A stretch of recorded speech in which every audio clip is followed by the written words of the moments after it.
The bride at this wedding was the daughter of the county of Silin.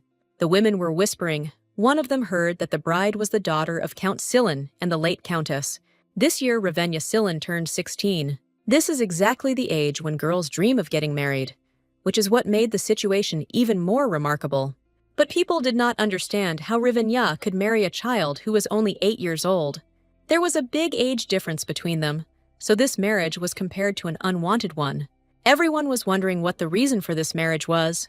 Ravenya was young and pragmatic, and she received a considerable sum for this marriage. But still, many did not understand why the Duchess of Boldvan would choose the Earl's daughter from all the candidates. One woman heard that there was a close relationship between the Duchess and the late Countess.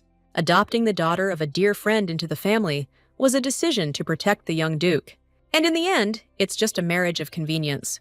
At this wedding, the newlyweds were strangers to each other. The bride had not even reached marriageable age, and the groom was only 8 years old. The girl was well aware that people were whispering about a marriage concluded only for the sake of wealth. It seemed to her that the groom himself did not want this wedding. And yet, despite his age, the groom, Henry, promised Ravenya to take responsibility and make her happy. Henry seemed very sweet to Riven when he made this promise to her. He also seemed very reliable for such a young groom. Rivenier then also promised Henry that she would make him happy, but Rivenier could not keep her promise. Henry wrote her a letter about how he had become the best student at the academy and asked her to come to the graduation ceremony. Rivenier was supposed to come and congratulate her husband, but she was unable to do so. She considered herself a terrible wife who had failed to keep her promise. Henry kept his promise, and the 8 years that Rivenier spent with Henry were the happiest times of her life. Rivenier wanted Henry to be happy too. She believed that she was unworthy of this place from the very beginning. She wanted him to meet someone better and forget about someone like her. Time passed, Henry grew up, but he still could not forget Ravenya, and nightmares tormented him at night. Then a man entered his room. He heard a loud sound and got scared. Henry got out of bed and said that everything was fine and he had just had a nightmare. The man immediately realized that the gentleman had dreamed of the Duchess again. The man offered to bring Henry a cup of warm tea, but he refused, as it wouldn't make him feel any better. Ravenya appeared to him in his dreams almost every night. Every time this happens, Henry feels as if Ravenya is looking at him from somewhere and telling him that she is still alive. But even if this were not so, Henry never forgot about her for a moment. The girl sat in her mother's room and looked out the window. She asked her daughter, whose name was Nadia, what had happened, and the girl replied that everything was fine. For a moment she just felt like someone was calling her. Heinrich was sitting in his office and working on documents. He had been sitting there since early morning, so he was very tired. Then a man came to him and brought Heinrich new documents that he had to look at. Henry was shocked that the man was telling him this. Seeing how he was drowning in documents, the man said that these were important documents on the finances and budget of the Boldvan family. Henry asked Alice to do it himself, since he was the head butler, but the man said that he could not do it. This was generally the responsibility of the mistress of the house, but since she is not there, the Duke has to do it. Henry resigned himself to the fact that this was now his job, since the place of the mistress of the house would forever remain empty. Henry was curious about what happened last night. Alice said that nothing serious happened. Henry still wanted to know what happened. Alice said that the area bordering Hesse's territory had become noisy. It was reported that the inhabitants of the Hesse territory were mining in the States. Heinrich was angry. He did not understand how they dared. Henry knew that this estate was managed by Madame Nadia. The Hesse family consisted of a married couple and an adopted girl, Nadia Hesse, whose parents took her in 10 years ago when they found her lost in the forest. Heinrich wanted to personally go to the Hesse family estate and talk to them. A little fresh air wouldn't hurt him anyway. Alice said he'd get the carriage ready. Heinrich stood by the window and thought about Nadia Hesse. He wondered what kind of girl she was. Meanwhile, on the Hesse estate, people were working in the mine, extracting minerals. Then someone came to them and thanked them for this difficult work. It was Nadia. She brought the workers some water and asked them to drink it while they worked. The workers didn't understand why Nadia came to such a squalid place to do a servant's job, since her dress could get dirty. But Nadia said that everything was fine. Nadia believed that she should help as much as she could when everyone was trying to save their property, and she didn't even worry about the dress. people stood and discussed how Nadia had grown up. She was no longer the girl who had been brought to the Baron's house 10 years ago. Back then she was very thin and quiet. They couldn't understand how she could grow up so quickly. Since the Baroness fell ill, Madame Nadia has been in charge of the estate. When people looked at Nadia, they remembered the Duchess who ruled the Boldvan house. Then Nadia noticed that a small child walked past her.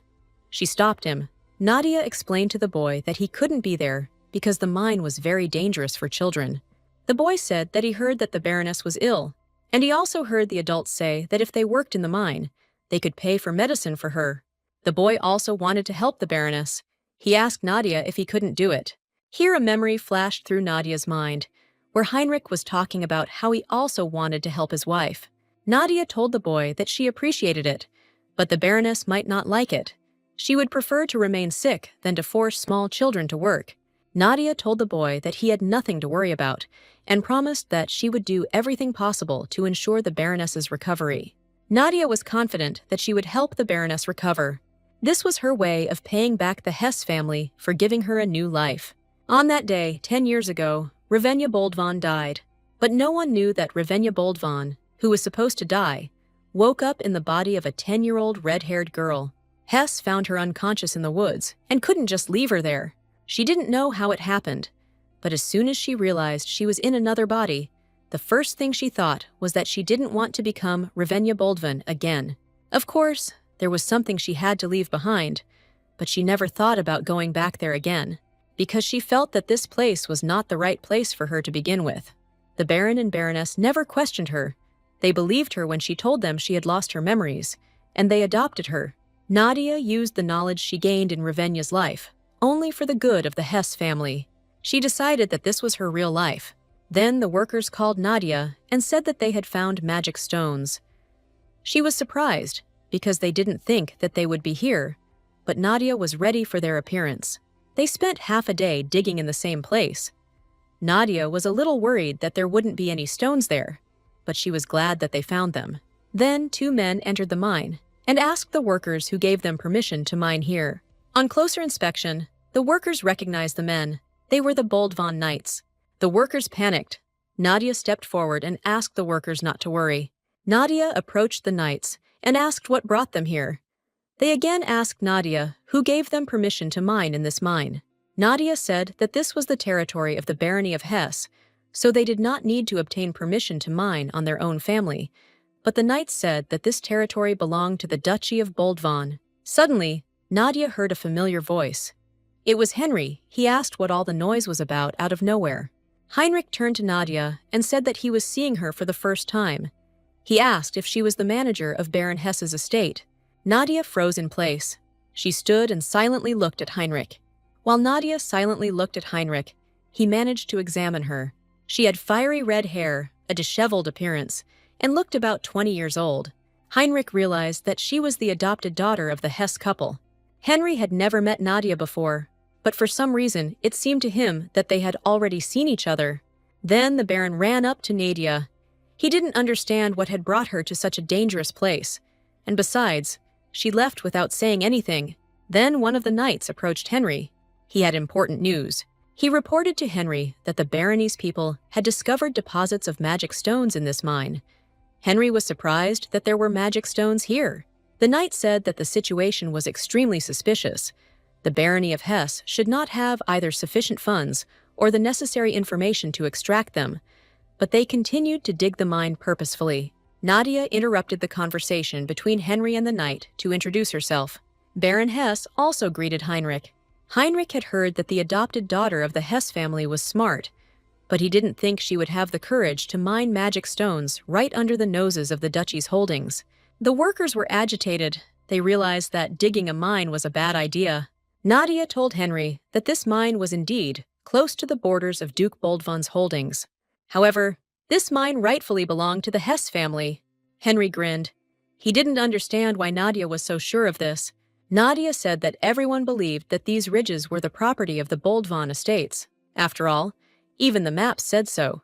However, they found records that confirmed that 100 years ago, when the House of Boldvan and the House of Hesse were married, the lowest part of the ridge was gifted to the Barony of Hesse. This mine was part of those very same gift lands.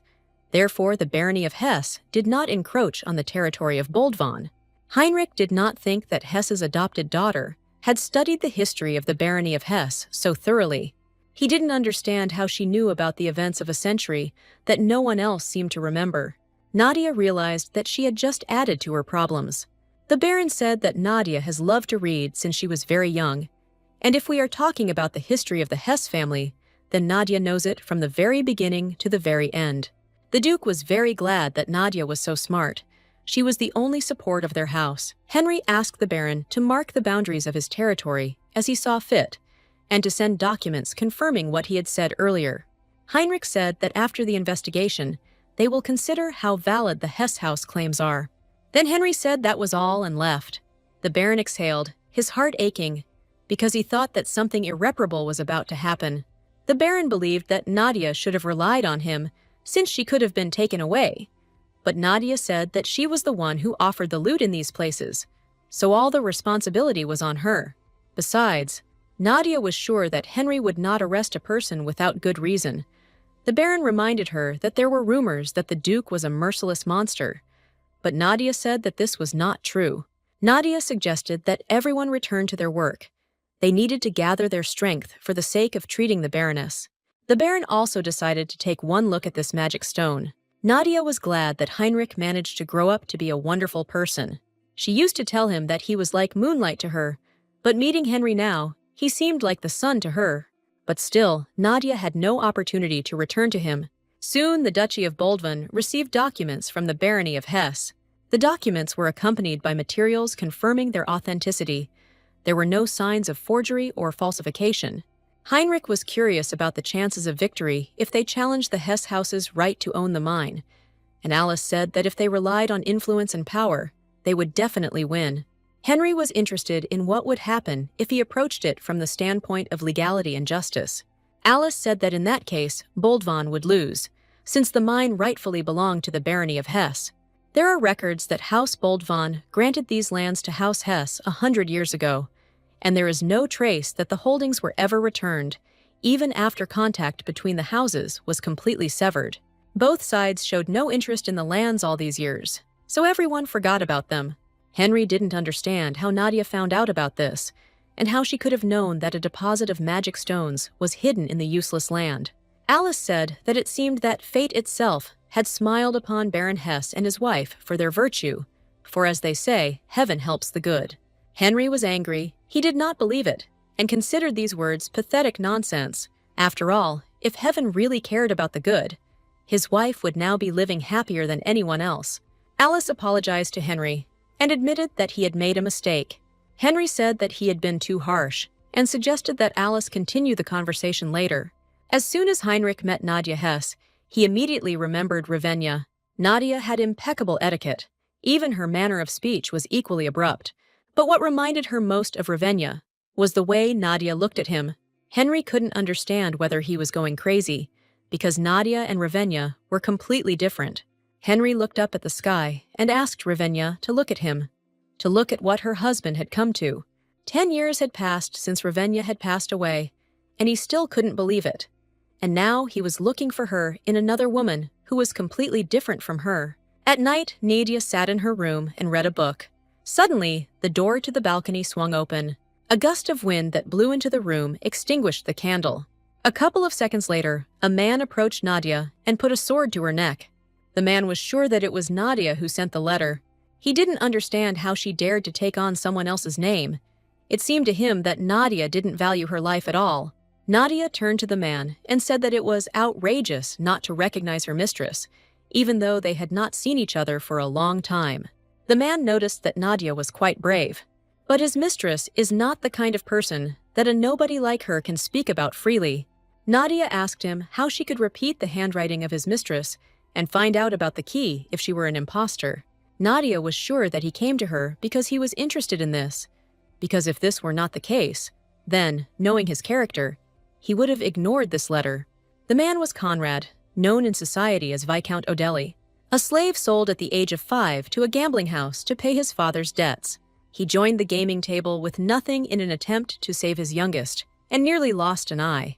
It was Ravenna who saved him then and gave him life. Conrad couldn't believe it, because his mistress had died 10 years ago.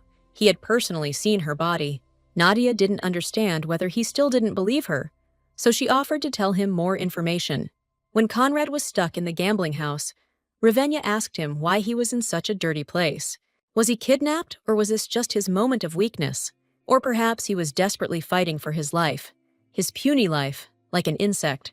The one who took that worthless life was his mistress, Lady Ravenna. Conrad took off his cloak, approached Nadia, and asked her if she really was Lady Ravenna. Nadia said that, to be precise, she is not Ravenna now. After returning to life, she became Nadia Hess. Conrad got down on one knee and said that no matter what the name, she was his only mistress. It was a great honor for him to meet her again. Nadia thought that Conrad was upset because she didn't contact him immediately after they came back to life. Conrad said that was not the case at all. He was sure she had her reasons for it, just as she had her reasons for calling him. Conrad told Nadia that in that case, she could safely give him her order. Nadia was wondering if he still had the key he had once given to him. She wanted to return it. Conrad said he had the key, but since these records were more than 10 years old, most of the traces had disappeared. Nadia said that it didn't matter to her. She asked that the key be brought to her as soon as possible. Conrad promised to do so, but he became curious about what Nadia planned to do with the key. Nadia said that she was going to catch the villains and make money from it. The key is the evidence she collected when she was Duchess of Boldvan to take down the countless criminal organizations eating away at the estate from within. Even if some of it had faded over time, she could still make money from it. And besides, she was no longer a duchess, and she didn't have to worry about her reputation by taking money as a reward. Conrad asked Nadia if she really needed money. Nadia said that Baroness Hess was ill and needed medicine, but the prices were exorbitant. She recently unearthed a vein of magical stones, which she saved for an emergency, but the more money she had in reserve, the better. Nadia was sure that Conrad was wondering why she hadn't returned to the Boldvan estate. After all, if she became a duchess again, the prices for medicines would not be a problem. Conrad said that he would never dare to allow such a rash thought. Nadia said the reason was simple. Firstly, she didn't want to cause any trouble by claiming that Ravenna Boldvan had been reborn in this body. Secondly, if she had decided the matter, she did not want to use the Boldvan fortune for personal gain. Ravenna's father wanted to marry his mistress, so he tried to kill his wife. She asked her daughter, Ravenna, for help. She didn't understand why she didn't believe her own mother. As a result, the countess died. The servants did not understand whether Louise would now be the new countess. She even brought her daughter to the mansion. They were interested in what would happen to Ravenna now. They said they were willing to pay a huge sum if Ravenna got married. Ravenna's father and his wife thought it would be lovely if she could prove her worth in this way. Thirdly, Nadia never wanted to live as Ravenna Sillin again. She didn't want to go back to that place, so she was going to live with gratitude for the new life she had been given. Conrad supported Nadia, but warned that if it was revealed that she was Lady Ravenna, she would not be able to live a new life peacefully. At this time, Henry was sitting in the library and reading some book. He felt pathetic because he thought about his late wife and was now sitting and reading the diary she left behind.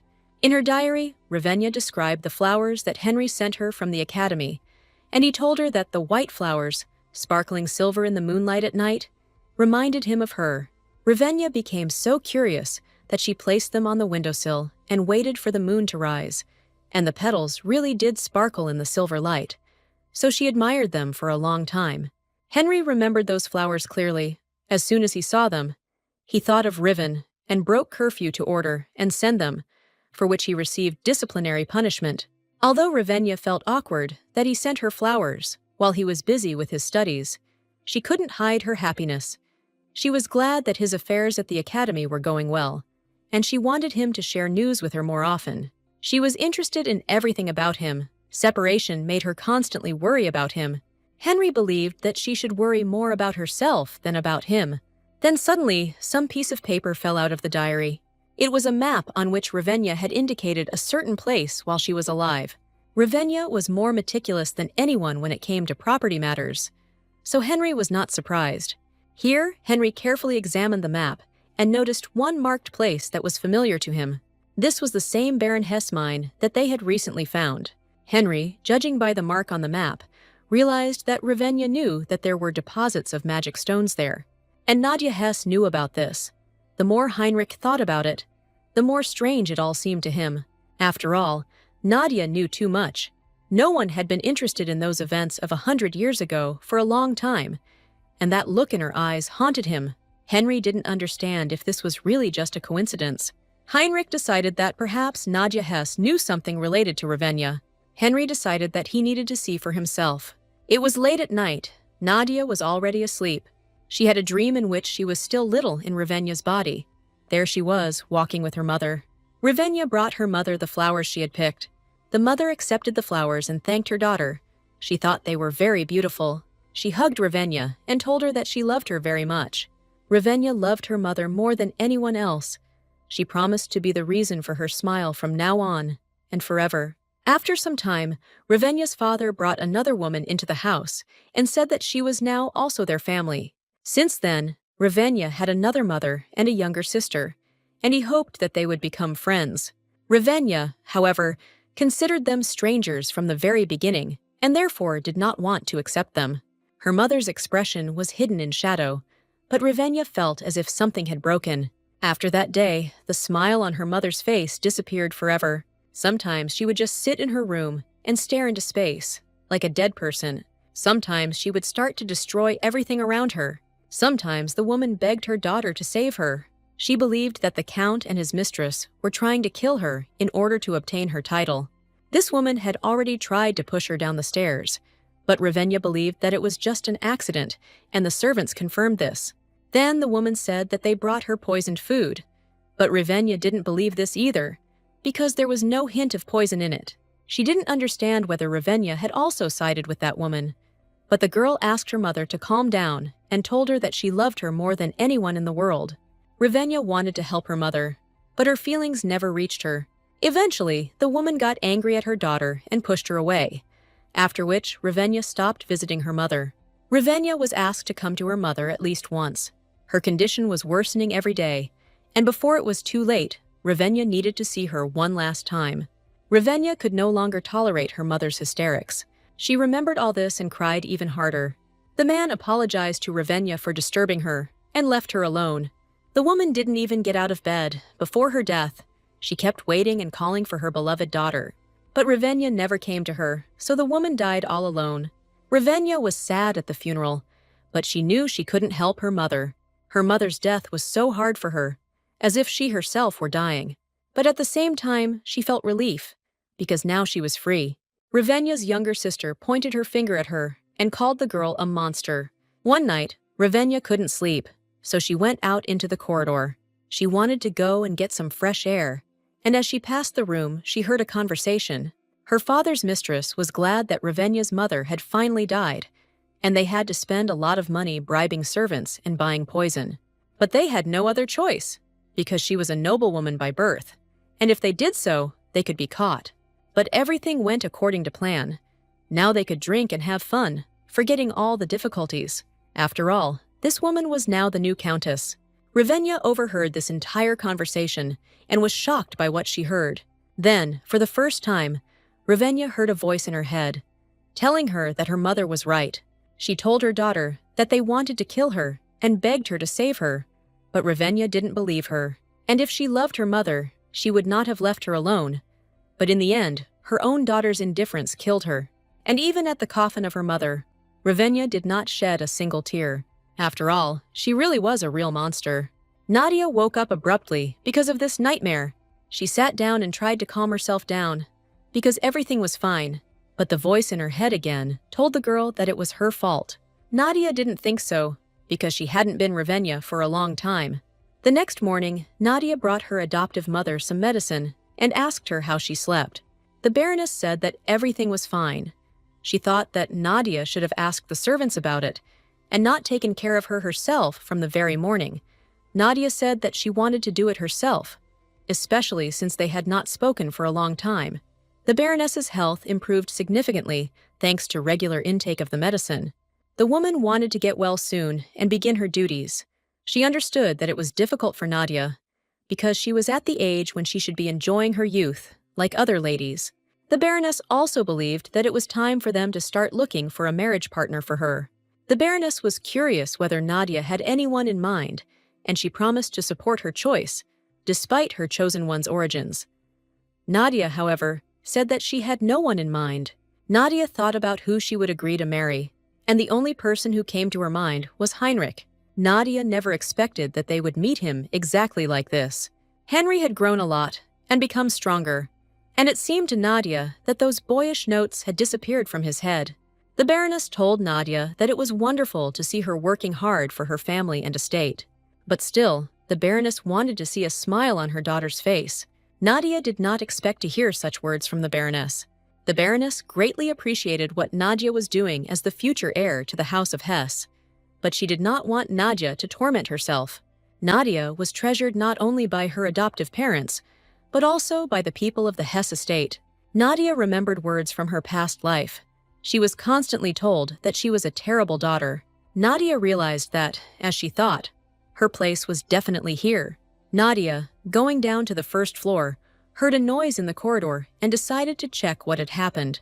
There stood a young girl with long pink hair at the door. The girl noticed Nadia and said hello to her. The girl's name was Vivian. She came to serve Nadia. She asked Nadia to take care of her. The Baron did not understand what this girl was talking about.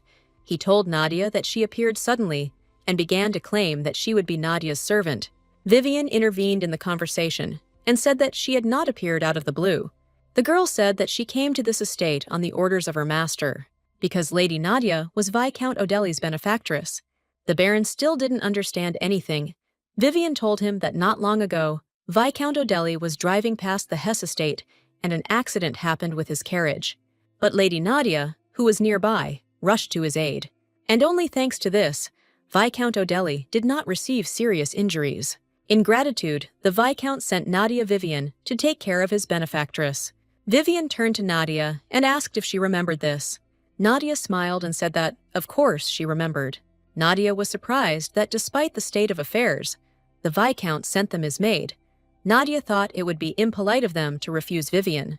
Nadia decided to let Vivian stay by her side. Nadia decided to start by telling Vivian about her responsibilities. She needed to explain everything well so that she wouldn't create problems in the house. The Baron was shocked. He asked the servant if this had happened to him. He replied that he didn't think that was exactly how it had happened, but it had been Nadia's decision, so he thought everything was fine. Vivian and Nadia entered the room. Vivian wondered if she looked natural from the outside. Nadia said that it was not bad. She explained a couple of nuances to Vivian. She was not allowed to grab her mistress by the hand. This is unacceptable for servants. Nadia also asked Vivian to call her simply mistress, even if they were alone. Vivian understood everything. Nadia was glad that Conrad sent such a smart child to her. Vivian told Nadia that their Viscount Odeli would do anything if it concerned the lady. As Nadia thought, Conrad sent her his most capable subordinate. Nadia was interested in what Vivian was good at. She wanted to find out so that she could use her abilities for their intended purpose. Vivian suddenly said that she specializes in murder. Nadia, hearing this, was confused. She didn't know what to answer. Nadia was shocked that Conrad sent her a killer as an assistant. Vivian said that the boss also entrusted her with protecting the mistress. From now on, Vivian will be Nadia's eyes, ears, hands, and feet. She was ready to carry out any of her orders, be it security, information gathering, threats, and manipulation. And she was also ready to work in her specialty. Nadia told Vivian that she didn't think she would be in any danger at the Hesse estate. However, the information Vivian could glean from the shadows was different from what Nadia possessed, so Vivian's abilities would undoubtedly find their use. Vivian said that she was ready to take any risk. She asked the lady to give her a task, but Nadia said that she had no work for her at the moment. Nadia said that the biggest task at the moment is collecting rewards. Vivian was disappointed, because anyone could have done this job, and her boss told her that working for the mistress would always be fun. Nadia said that, unfortunately, nothing could be done about it, especially since Vivian had come here as an assistant. Nadia asked Vivian if this job was too difficult for her. Vivian said that she is good at everything, and working as an assistant is her first job. Vivian said that she was simply temporarily blinded by the thirst for murder. She promised to become the kind of assistant who would stay with her mistress for life. Vivian asked what she should do first, clean the room or do the laundry, but Nadia said that was the maid's job. Nadia asked Vivian to come to her and help her sort out the documents on the table. Lately, Nadia has been so busy that she couldn't take them on, since they are all important, and she couldn't entrust them to the servants. Vivian couldn't understand whether Nadia was really sorting through all of this on her own. There were a lot of documents. Nadia said that her mother was not feeling well, and that her father was having a hard time coping with such work. And there have been more documents lately. Nadia was planning to expand ore mining, and Vivian promised to sort the documents. Nadia was happy. Now she had both an ore vein and a key, and she also had a reliable assistant. The beginning was good. Nadia hoped that everything would continue smoothly. Here, Vivian found an invitation among the documents and asked Nadia if she had opened it. Nadia heard about this invitation for the first time. She didn't even know what it was. Vivian told Nadia that the invitation was sent from the Boldvan house. It was an invitation to the Boldvan garden. They wanted to welcome spring with their neighbors. Nadia noticed that this handwriting did not belong to Henry. The letter was written by the Duchess of Boldvan herself.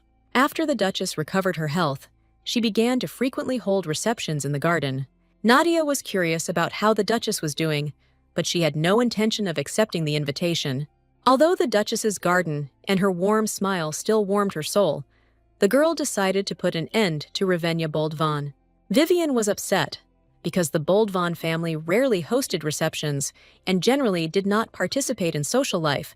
She had already thought that she would be able to see Henry. Nadia didn't know that the Boldvans didn't go out into high society. Vivian said that if this was not a reception to which the Duke had been invited by the Emperor, he would never show up, and Boldvan himself did not host receptions. Vivian said the Boldvans had been living like this for about 10 years, probably ever since Lady Ravenna left this world. Nadia didn't understand whether Henry had been alone all these years. He always told her that he dreamed of creating a happy family.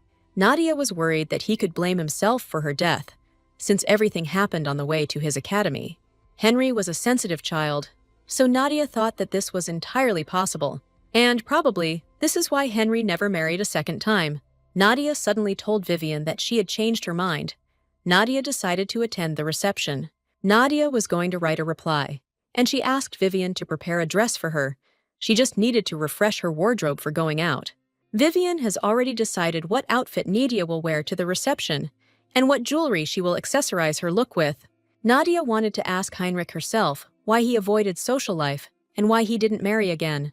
The Duchess did not expect that her son himself would ask her to organize a reception. Henry apologized to his mother for this, and she said that it only brought her joy. They haven't held any events for a long time, and all the guests have already confirmed their attendance. She believed that others were also looking forward to it, as it had been more than 10 years since the last social reception had been held in the duchy. While Henry was studying at the academy, Ravenna often organized events. They didn't have time to be bored then. Ravenna kept repeating that the house had to make up for the fun it had lost during her illness. She made the duchy come alive, but her true intentions were different. Ravenna wanted to make sure that the Duchess, having lost her husband, would not have time to be alone. The Duchess treated Ravenna well and thought she was a wonderful child. That's why she was very surprised when Henry asked her to organize a reception. The Duchess thought that Henry had decided to forget Riven and find someone new. After all, it was time for him to think about an heir. Henry decided that his mother was joking, since she was well aware that Ravenna would always remain his wife. The Duchess did not understand why he was going to hold a reception then. Henry said that it was for Ravenna. The Duchess reminded her son that if he organized a reception, everyone would start saying that it was for the sake of finding a new bride. And he suddenly declared that all this was for the sake of his ex-wife. The Duchess did not understand whether Henry was still conducting the investigation and reception. This was his part. Henry replied that everything was so. The Duchess became interested in what Henry had found out, but he said that nothing concrete had been found out. However, Hesse's adopted daughter and Ravenna had information that was known only to the two of them. Henry believed that if this was not a coincidence, then he had a chance to find a clue at this reception. Time passed. The day of the Boldvan reception arrived. The guests were already there. Vivian sewed the dress for Nadia herself. There are a lot of young ladies who want to attend the Boldvan reception, so the dress would have taken a long time to be hemmed in the studio. So Vivian took matters into her own hands and even improved it a little to suit her taste. Nadia was delighted. Vivian asked Nadia if she liked everything. She paid special attention to the stoves and waste, but she could have guessed wrong about the size. Nadia told Vivian that she had done a great job and that from now on, she would only turn to her for help. Vivian decided that Nadia was hungry and went to get something to eat. Now that Vivian was gone for a while, Nadia wanted to do her own thing. She walked around the garden and looked around. Nadia was surprised, because nothing had changed here in 10 years. Although some things have changed, the statue that used to stand there has disappeared. Nadia was delighted, even after so much time. Receptions at the Duke's house were still at the highest level. Here Nadia noticed Heinrich. He was standing not far from her and talking to some girl. Nadia was confused, even though she had noticed it last time. But Heinrich was no longer the same young man he had been in childhood. Nadia stood and admired how well he had grown up. Heinrich felt someone's gaze on him and turned towards Nadia. Nadia introduced herself to Heinrich and thanked him for inviting her. Heinrich asked Nadia if she liked the reception. She replied that she had been to many receptions, but this was the best one she had ever attended. Nadia thought that Heinrich often attended such events, but Heinrich said that this was not true. Nadia asked him why. Because he needs to go out in society to meet good people. She understood that it would be difficult for him to spend his time on this, but still, for their home, it was boring to do. Henry told Nadia that he didn't think she needed to worry about it. Nadia realized that he was right and asked Heinrich for forgiveness. She realized that Nadia Hess would never have said that, especially since for Heinrich, she was just the daughter of a neighboring baron. Nadia took a bite of the cake. It was made of walnuts and she really liked it. Genrich remarked that she liked the cake. Nadia said that the nuts gave it an appetizing aroma, which was complemented by the sweet filling. Then Nadia realized something. She was shocked that they had prepared something from walnuts for the reception. Henry also took a piece of cake and wanted to eat it. But Nadia suddenly reached out to the Duke and tried to take the piece from him. Nadia reminded him that it was a walnut cake, but Henry didn't understand what the matter was. He knew what the cake was made of, since they were on his estate, and he couldn't help but know the ingredients of the dishes served. Nadia told Genrich that she thought he might not have enough time to check. As a child, Henry once ate a walnut and fell ill, so they were strictly forbidden at the Boldvan estate. Nadia stood and watched in horror as Heinrich ate the cake. Heinrich didn't understand why Nadia was looking at him like that.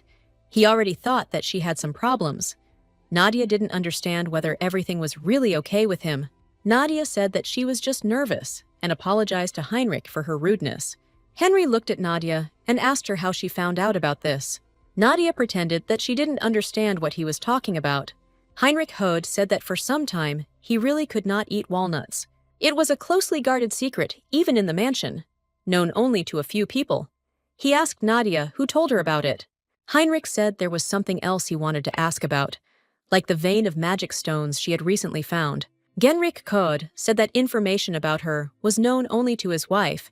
He was wondering if Nadia had learned about this simply by studying history. Henry realized that Nadia was not going to answer, at least not yet. Henry asked Nadia not to forget that he was watching her. Then Vivian came up to them.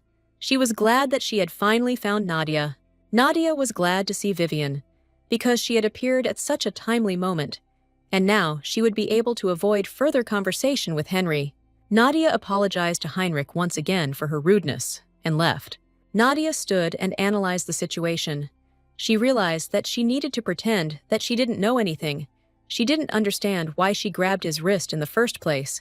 Now, Heinrich began to treat the mine with suspicion, and from now on, Nadia had to be more careful. Vivian turned the other way and noticed the artist there. Vivian said that this man was completely out of his mind. Nadia did not understand what she was talking about. Vivian said that this man was Viscount Lewis, a swindler in the art world, who had already been caught selling counterfeit paintings to aristocrats, but was released due to lack of evidence. Nadia didn't understand why this man was let go so easily. Vivian said that he insisted that he didn't know the paintings were fake when he sold them. The Viscount even managed to escape during the trial, and a reward was offered for his capture, but he managed to wriggle out of it by appealing to pity. Nadia couldn't understand how the Viscount had the nerve to cheat people right there in the Boldvan estate.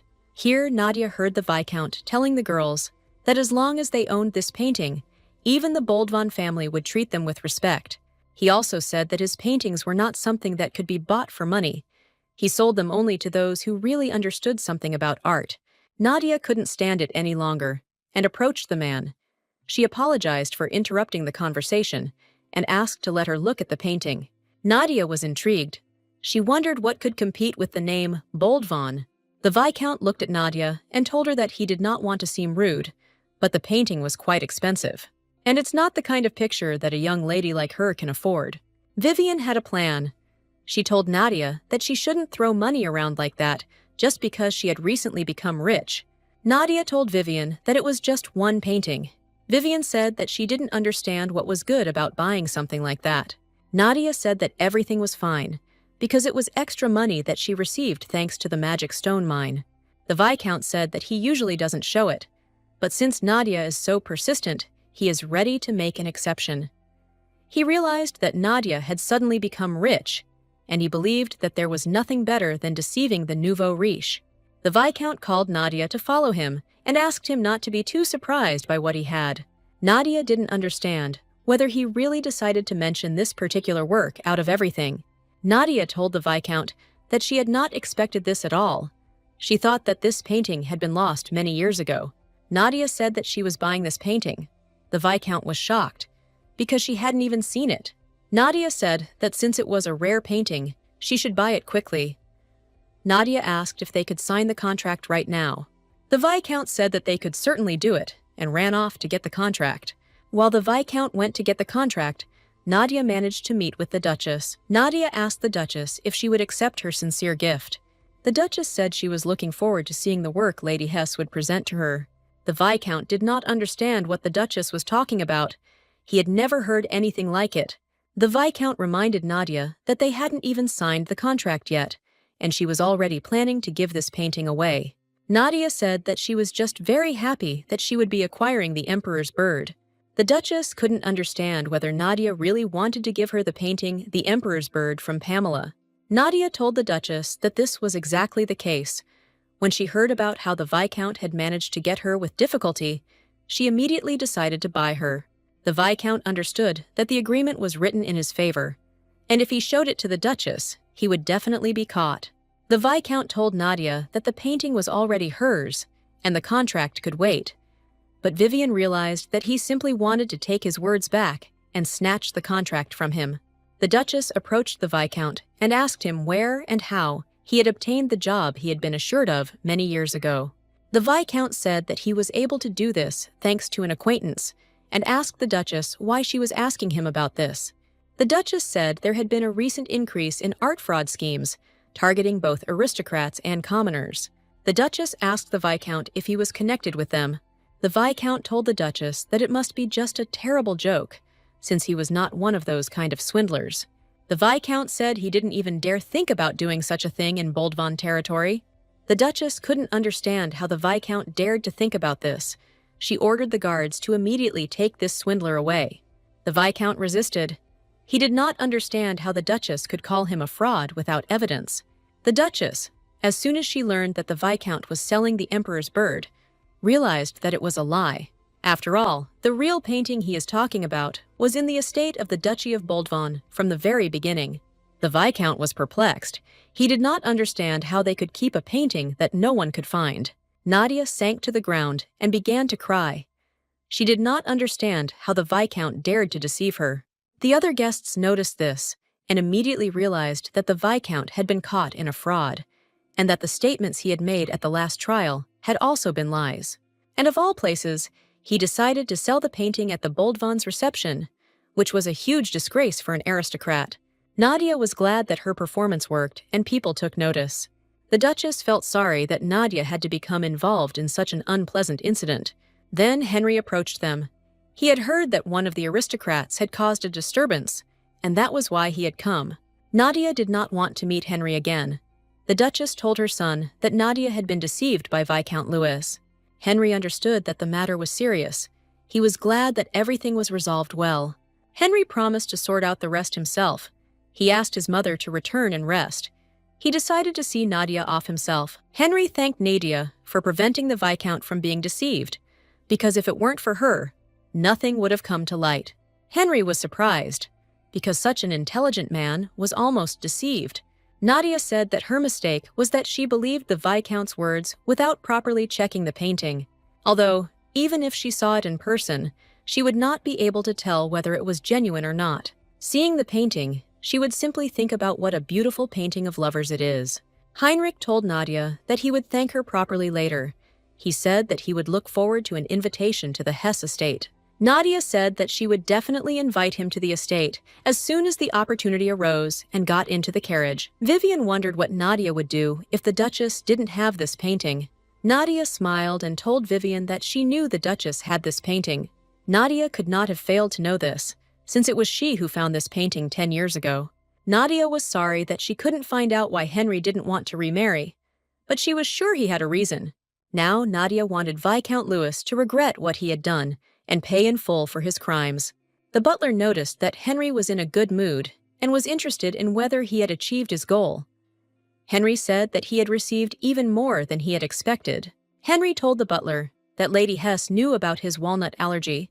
The butler was shocked, because this is classified information even within the estate. But Heinrich hasn't had this allergy for a long time, and it seems Nadia doesn't know about it. Moreover, Nadia knew that the Emperor's bird, which was kept secret, was already in the Duchy of Boldvan. Henry was curious how Nadia knew about the mine that only Ravenna knew about, and whether it was just a coincidence. But now Henry was sure that there was something between Nadia and Ravenna that he didn't know about. The butler asked Heinrich whether it wouldn't be better to simply ask Nadia how she knew this. Henry said that even if not today, he would have such an opportunity quite soon. Barony of Hesse, Nadia sat and read a letter from the duchy. It was written about a swindler they encountered at a reception. The Viscount was about to pay compensation. The Duke wrote that if Nadia was worried about this, now she could rest easy. Vivian was shocked that Henry not only reported the result, but was also worried about her feelings. Vivian noticed that Nadia was smiling as if she had received a love letter. Vivian thought that it might be possible that Henry and Nadia would get back together. Nadia told Vivian that this would never happen.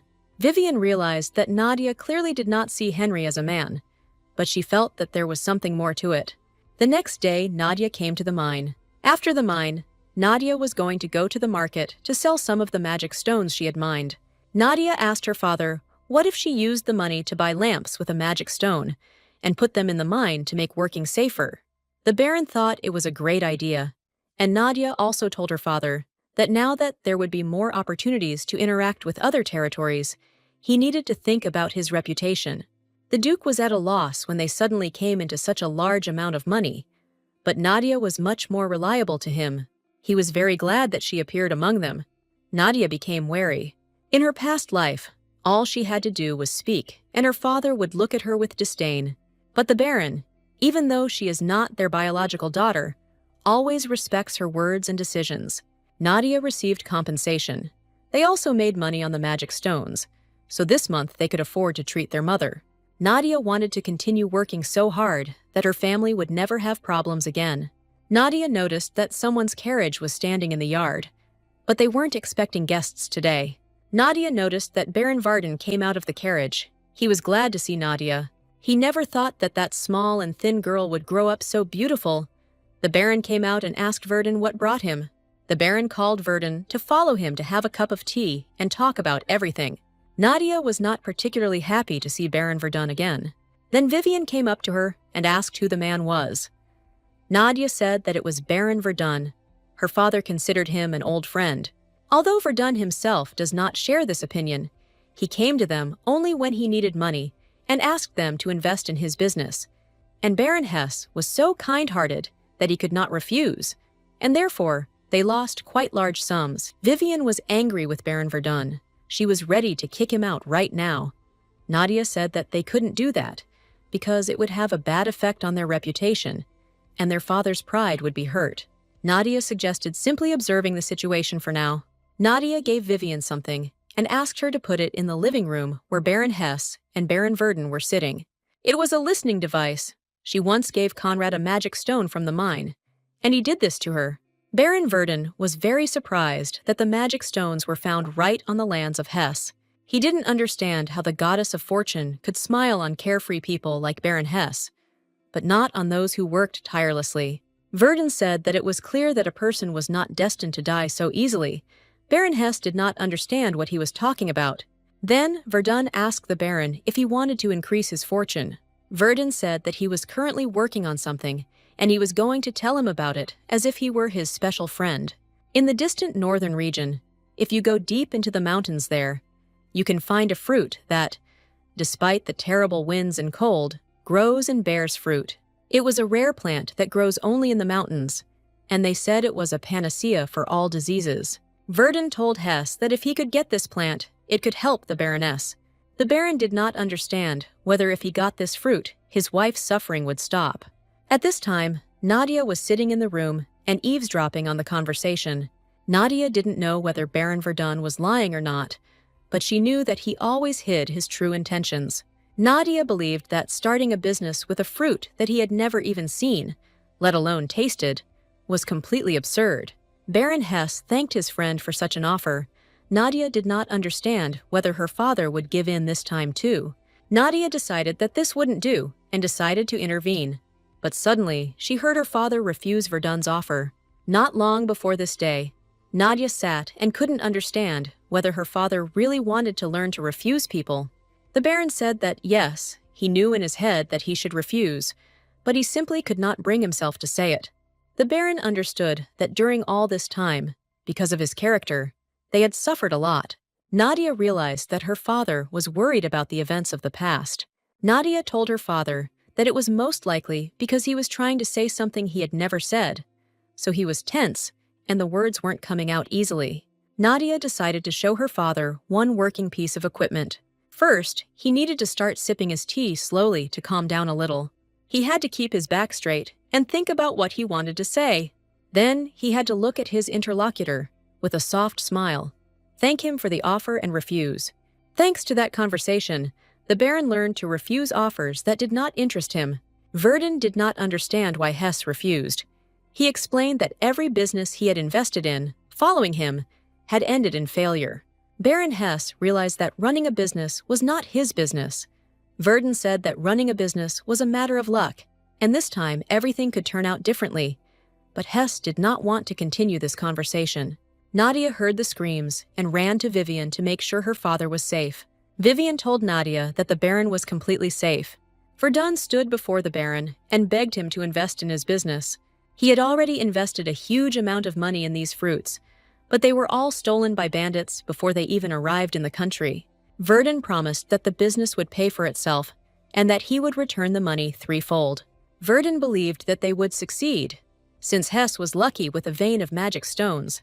The Baron approached Verdun and asked him to raise his head. He was happy. He believed that Hesse would help him, but the Baron told Verdun that he didn't think he could help him with anything because he didn't have that kind of money. Verdun didn't understand how this could happen because he should have had money from selling the magic stones, but the Baron said that it wasn't his money. The Baron explained that his daughter had found the stones, and they treated the proceeds as everyone's achievement, so the money belonged to everyone in the Hesse estate.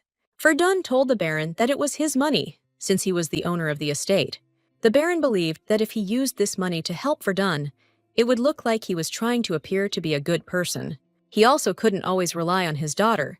He also wanted to become a reliable person. Verdun did not understand whether the opinion of his daughter was more important to the Baron than his old friend. Verdun could not understand this, especially since Nadia was not his own child. Verdun couldn't understand whether the Baron wasn't ashamed, as an aristocrat, since he had to marry Nadia off, so that at least in this way she could repay him for the fact that the Hesse family had raised her for all these many years. Verdun asked the Baron whether he would take his proposal more seriously if he found a suitable groom for Nadia. He knew a 70-year-old count. Verdun thought that this was a good option. The count did not have long to live, so Verdun believed that now was the perfect time. The Baron got angry at Verdun. He grabbed a book from the shelf and threw it at him. He didn't understand whether Verdun was really proposing that he marry this notorious womanizer. The Baron told Verdun that he regretted every time he called him a friend and threw him out the door. Nadia thought that Verdun would not leave on his own, and already wanted to send Vivian there. But the Baron not only refused him, but also managed to throw him out. Nadia entered the living room. Her father asked her how long she had been standing there. Nadia said that she came down as soon as she heard screams. The Baron asked his daughter not to worry about what Verdun said. The Baron told Nadia that she was the daughter of the Hess family, and they would never force her to do anything she didn't want. She just had to wait a little. The Baron promised to get down to business any minute. It seemed to Nadia that this was the second time she had heard something like this. In a past life, Henry promised her that he would grow up quickly and make sure she never had to work again. This one sentence alone gave Nadia so much strength. Nadia told her father that she had wanted to tell him something for a long time. It seemed to Nadia that her father had already fully mastered his responsibilities. She thought that now he could manage the affairs of the mine independently. The Baron believed that he could not cope, but Nadia said that he would succeed. Nadia wanted to focus on earning money for her mother's medicine while her father looked after the mine. Then Vivian ran into the room. Nadia was surprised, because she didn't even see her leave. Vivian told Nadia that there was urgent matter. Vivian told Nadia that Duke Boldvin was waiting for her outside. Heinrich was about to reveal Nadia Hess's true identity right then and there. Soon, Nadia and Heinrich were sitting in the living room drinking tea. Henry looked tense. Nadia thought he didn't like the tea. Nadia thought that he wouldn't like the overly strong smell, so she brewed a milder variety. Heinrich told Nadia that he felt like she knew a lot about him. Nadia told Henry that he was the Duke of the North, and there was not a single aristocrat who did not know about him. Henry said that the location of the vein with magical stones and his allergy to nuts are not things that everyone knows about. And these are not the only suspicious moments. He asked Nadia when she saw that painting. Nadia told Heinrich that she didn't quite understand what he was talking about. Nadia told Heinrich that she had never seen the Emperor's bird, and he asked her not to bother herself with lies. Henry said that when people hear this name, they think that the picture depicts a bird. However, Nadia already knew that it depicted lovers. Henry said that the only people who saw this painting were he and his mother, and his wife Ravenna also saw this picture. Heinrich told Nadia that no matter what excuse she came up with, she would have to tell him something convincing. Henry asked Nadia how she learned something that only Ravenna knew about. He wondered what her connection was with Ravenna. Nadia told Heinrich that she was glad that he was putting so much pressure on her, and that she had no other choice. She was ready to tell him everything. Nadia said the truth was that she was close to the Duchess. Nadia said that before she was adopted by the Hess family, she was almost kidnapped by a stranger. Ravenna happened to be passing by and saved her, and since then, she visited her from time to time and told her various stories about the world. Nadia said that then Ravenna suddenly stopped communicating and visiting her, and when Nadia tracked her down, she learned of her death too late. Nadia apologized to the Duke for offending him. She said that it was out of pure motives, because she just wanted to help. Henry relaxed and said that Ravenna really did love to tell stories. Henry said he now understood the big picture. But from now on, Henry asked Nadia to stop following in his wife's footsteps and imitate her. After all, Ravenna is not the kind of person Nadia could become by simply copying him. At this point, Henry finished his conversation and was about to leave. Nadia sat and nothing had happened. 10 years had already passed, and he still remembered her in the past with such pain and sadness in his eyes. Nadia suddenly told Henry that the Duchess had died through no fault of his own. Henry stopped and asked Nadia to repeat what she had just said.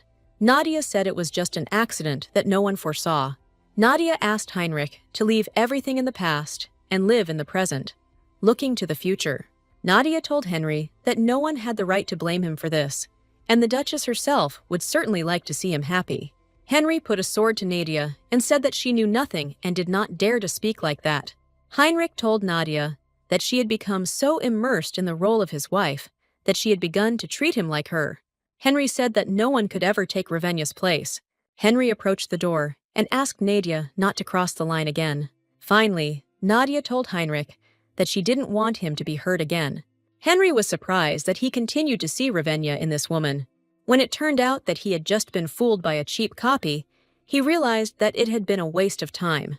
But he was haunted by the words that Nadia had said to him before he left. He thought it was funny.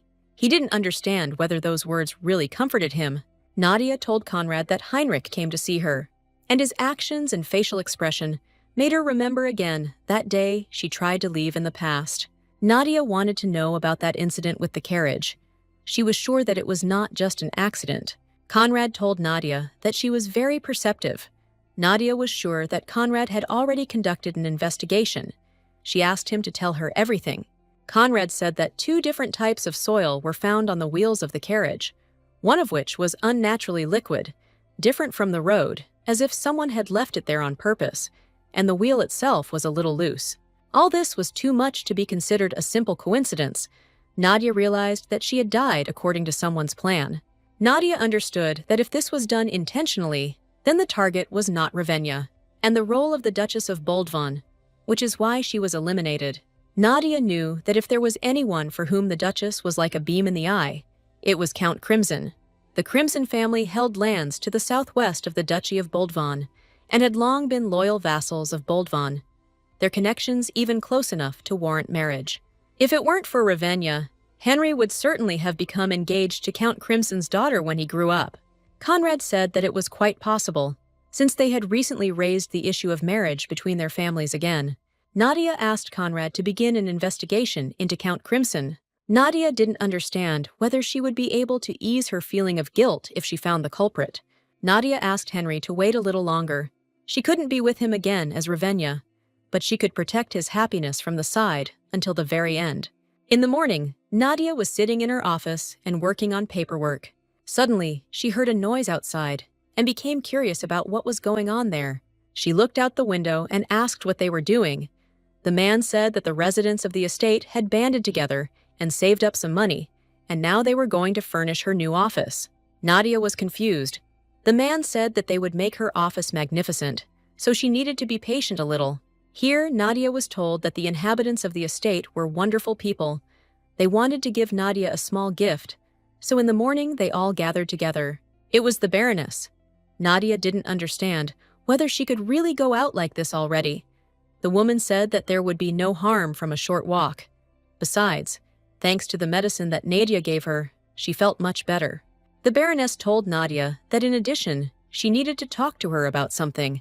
The Baroness asked Nadia what she thought about trying to make her debut in high society this year.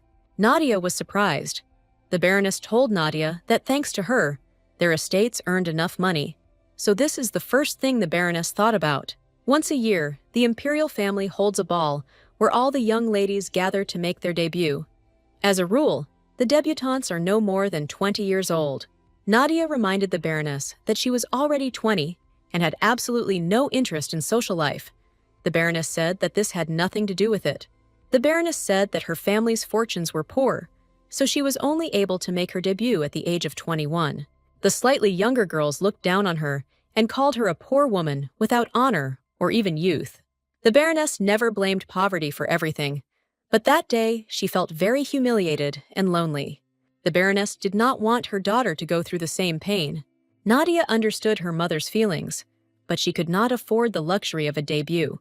Nadia believed that now that their income had increased, they needed to expand their business and find more deposits, build new roads, and create recreation areas. The Baroness looked at Nadia and asked her to put her work aside for at least a little while. The Baroness told Nadia that the Hesse estate was not something she should take care of alone. From now on, Nadia could trust her father a little more. The man who was afraid of his work now enjoyed it and became much more reliable. The Baroness believed that Nadia had already fully fulfilled her role, and now it was the turn of the people of the estate. The Baroness told her daughter that she could not bear all the responsibility herself. Then someone came into the room and told Nadia that she was the daughter of a baron, and it would be great to attend a debutante ball, and at 20 years old, it was the perfect time to do it. He asked her not to worry about the mines, because as soon as the new workers arrived, they would teach them everything. Vivian told Nadia that everything was actually going perfectly. The boss had just contacted her, and most likely, the daughter of Count Crimson will also be present at the ball. Nadia realized that Vivian was talking about the lady with whom Henry's marriage was discussed. Nadia agreed to attend the debutante ball, but in that case, she would have to stay in the capital for some time. She asked to contact her immediately if something happened, and she would return immediately. Before leaving, the Baron approached his daughter and asked her if it was really okay for just the two of them to travel so far. He asked her to take more assistance with her, but Nadia said that Vivian alone would be enough for her. Then another carriage drove up to the estate, and Viscount O'Delly got out of it, Conrad under cover. Nadia told her father that since they would be going with Viscount O'Delly, he had nothing to worry about. The Viscount promised the Baron to be responsible for Nadia's safety until they reached the capital. Approaching the carriage, Nadia noticed the light that was falling from the horses. Nadia asked Vivian what it was, but Vivian didn't see anything. Nadia didn't understand whether Conrad had taken any special protective measures. The residents of the estate wished Nadia a successful journey. They wanted her to find a wonderful groom there. After this, the carriages set off for the capital. Nadia told Conrad that Vivian had told her that Count Crimson's daughter would also be attending the debutante ball. Nadia asked Conrad if the Count himself would arrive in the capital. Conrad said that this was indeed the case. Nadia was glad. With her current personality, it would be difficult for her to meet the Count. At first, she wanted to get closer to his daughter. Nadia asked Conrad if he had finished his investigation regarding Lady Crimson. Conrad said that the investigation had been completed recently. Conrad reminded Nadia that she had said that she no longer wanted to live as Lady Ravenna. To do this, she first needed to cut off all ties with Henry. But even now, more than anyone else, she was worried about his condition and safety. Conrad told Nadia that Heinrich was no longer a child to be looked after. Nadia told Conrad that she was doing this not only for Heinrich, but also for herself. Nadia made a promise to herself as soon as she saw this child. When Ravenna was ill, Henry, being so young, looked after her. People were surprised when they learned that the Duke had a wife. They thought that Ravenna was lucky because she was the daughter of an unknown county, but was able to take the place of the Duchess. Among the Count's families was the Crimson House, but their daughter was still a baby, and people thought that the duchy simply needed someone to fill this role. They thought that as soon as the young Duke grew up, he would divorce Ravenna. But they thought that this one would especially torment him before that. The previous Duke had not lived to see his son come of age, and Henry was no good at that age. People thought they should have chosen a better bride for him. Ravenna woke up. Henry immediately ran to her and asked if everything was okay with her. Ravenna asked the Duke where she was. Henry said that she was in his bedroom. He asked Ravenna to stay in bed. She couldn't get up yet. She had passed out from exhaustion. Henry told Ravenna that she needed to rest now. Ravenna looked at Henry and asked him not to behave like that again. She explained that even if they were husband and wife, they couldn't appear to be close in public. After all, someone might think that she was running the duchy instead of him, and then people would start looking down on Henry. They might start calling him a useless duke hiding behind his wife's skirt. Henry said that he believed that if a wife was sick, then the husband should be there. He believed that this was the essence of marriage. Ravenna told Henry that to maintain his authority, they needed to keep their distance. After this, Ravenna headed to her room. Henry did not stop Ravenna, he only wished her good night. When she left, he was saddened. He understood that, as a duke, he could not allow himself to be disrespected. But he was sure that one day everyone would recognize the undeniable nature of his authority. He did not understand whether he could then be openly near her. The servants were talking about the fact that the Duke himself was the reason for the disappearance of things from the mansion. The girl did not understand why the Duke did this. But another maid answered her that the reason was quite simple. The young Duke didn't want his mistress to know about this money. Henry never told Ravenna that he needed money. She didn't understand whether he didn't want her to know about it. Ravenna approached the maids and ordered one of them to go and tell the Duke that she was waiting for him on the terrace. Henry came to her. Ravenna apologized for having so suddenly torn him away from his work. Henry said that everything was fine, and that finding time for her was his responsibility as a husband. Ravenna asked the Duke if it was possible that he recently suddenly needed a large sum of money. Ravenna said she heard that he had recently sold a few things to make money. Ravenna asked him to tell her the truth. She said that she could help him if he suddenly had little money. Henry was pleased to see how concerned Ravenna was about him. Ravenna said that there was some truth in this, but noticed that his face had turned red and asked if he was ill. Henry said that he was fine and that she shouldn't worry, but it was more important for him to find out where Ravenna heard it. Henry said that the talk about him secretly saving money was just a false rumor. Ravenna did not understand whether Henry had deliberately spread it. Henry said that this was so, since he was still too young. There would be no questions. Ravenna became interested in why he needed this legend. Henry reminded Ravenna that she herself had said that they should not be too close in public, so he wondered who these people might be.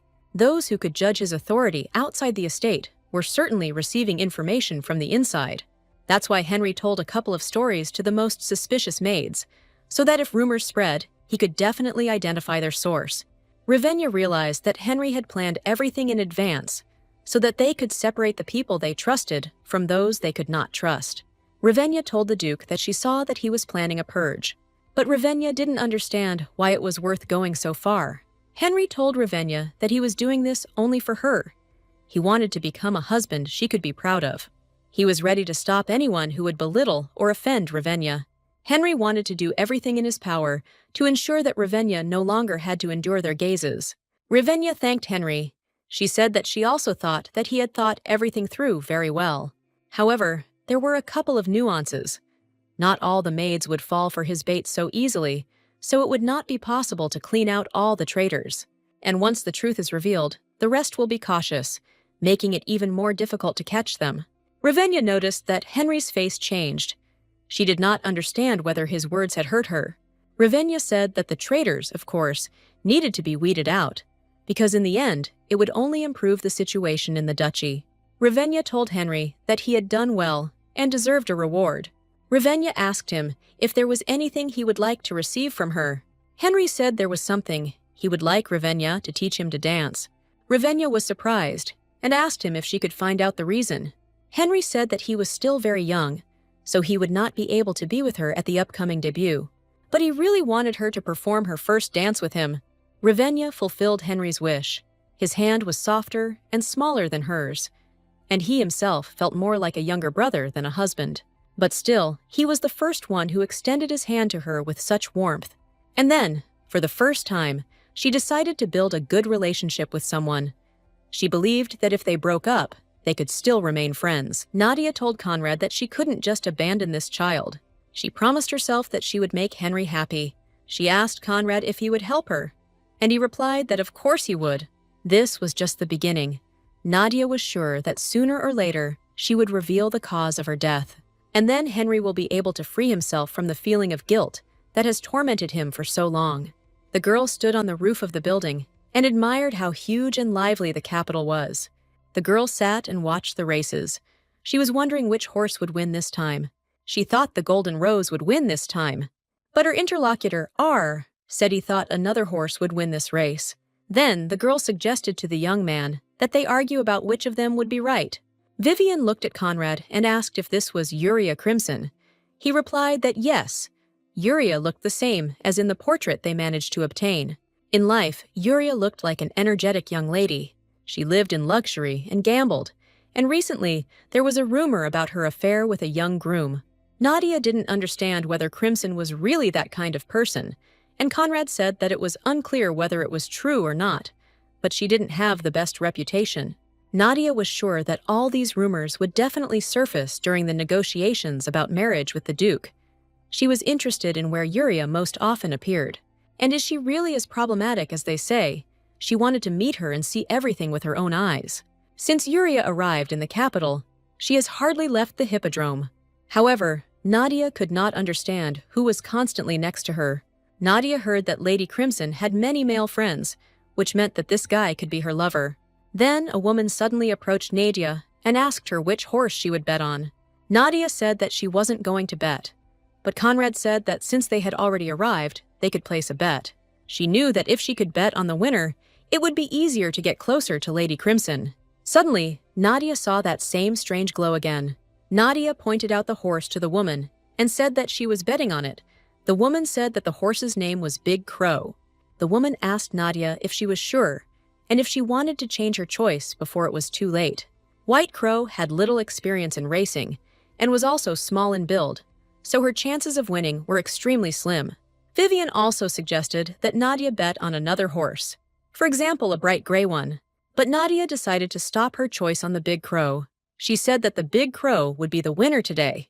The guests placed their bets, and the races began. The two horses immediately took the lead, with Steel Scale running behind. So far, the Golden Rose, the one Lady Crimson had bet on, was in the lead. The horses began to approach the first turn. Meanwhile, the Big Crow was still at the start. Vivian asked Nadia not to be upset about the wrong choice, since it was her first time at the races. Yuria was pleased. Her horse was still running ahead of everyone. She was confident of her victory.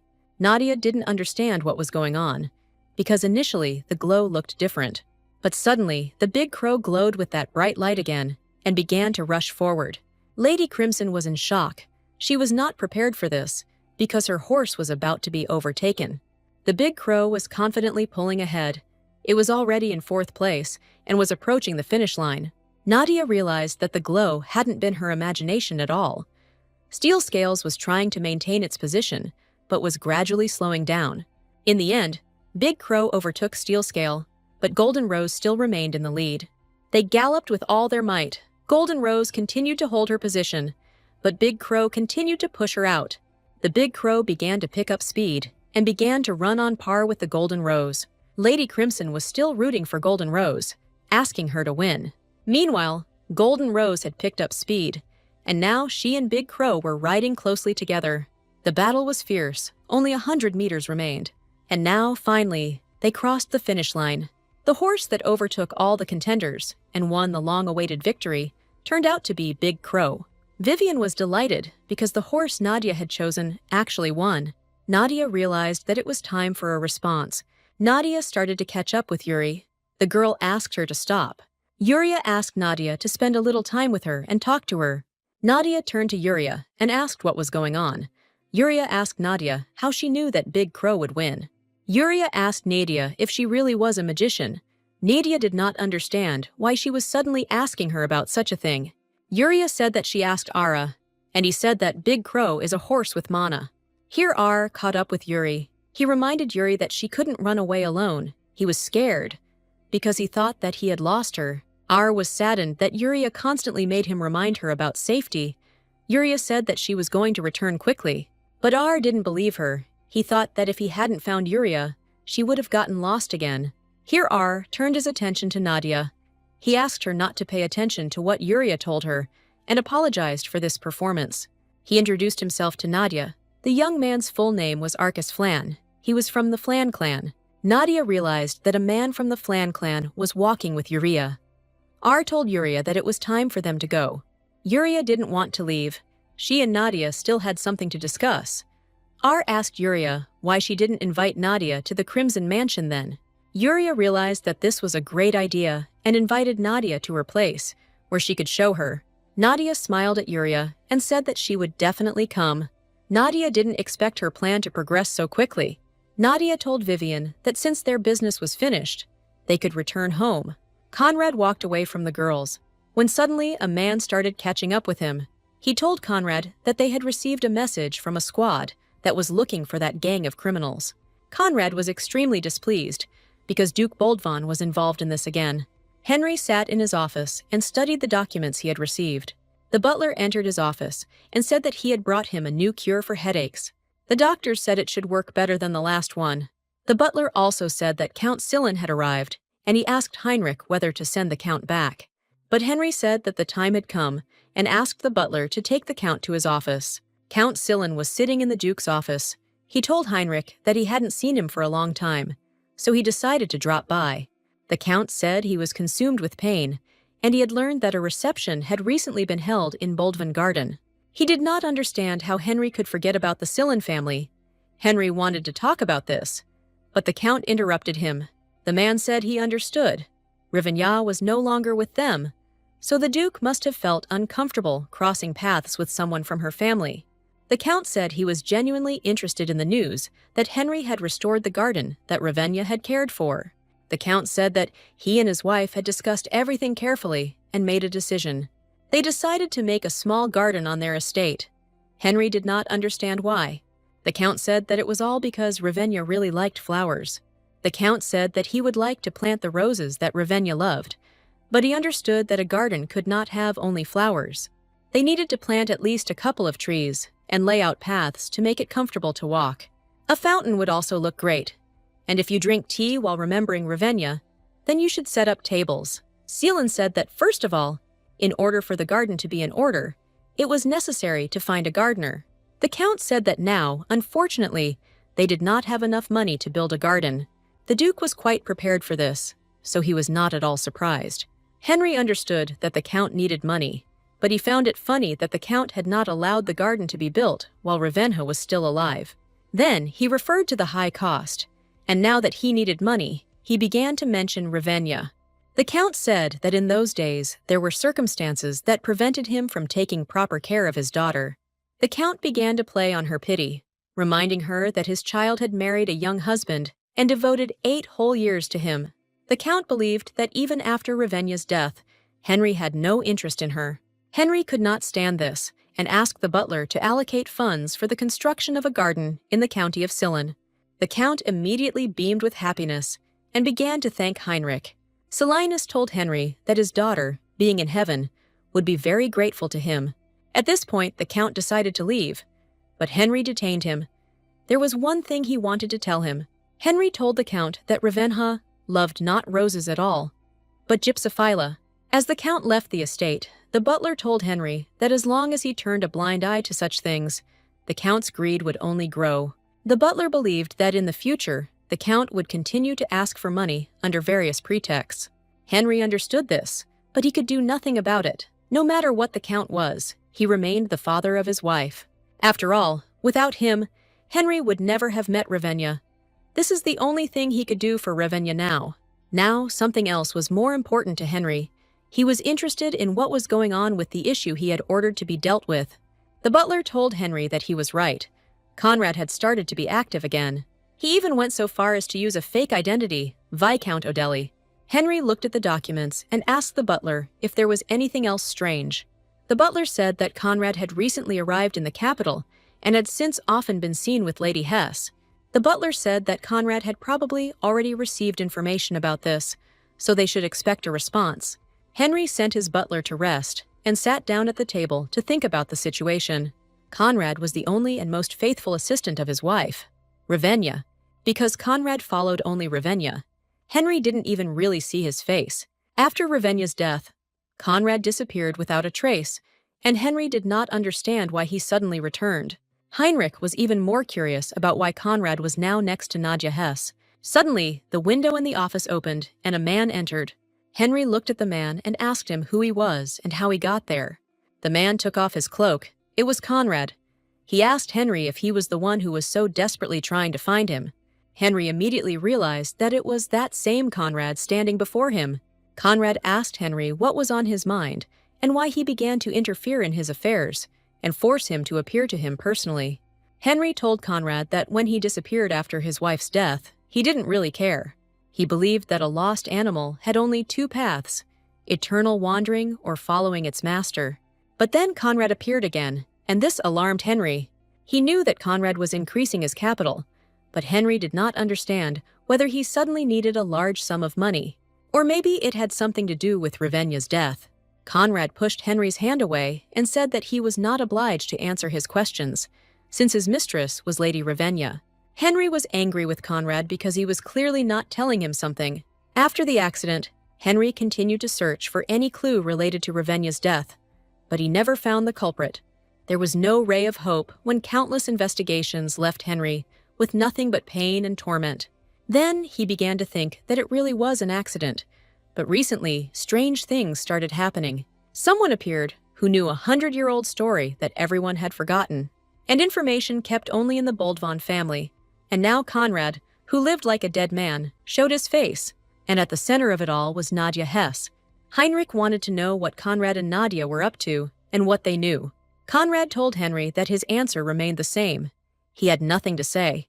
Conrad told Henry that his delusions had nothing to do with him, but he wanted to give him advice. Conrad asked Henry to let go of the past, because he could do nothing, and only in this way would he pay tribute to Ravenna. But Henry didn't understand how Conrad could say such a thing. Henry wasn't the type to do that just like that. Henry was walking down the corridor and was stopped by the butler, who was wondering where the gentleman was heading at such a late hour. Heinrich asked Alice where Nadia Hesse was now, and he replied that she had gone to the capital to prepare for her debut. Henry asked Alice to immediately prepare everything necessary for departure to the capital. Conrad's reaction was as Henry had expected. Now he could only hold on to one person.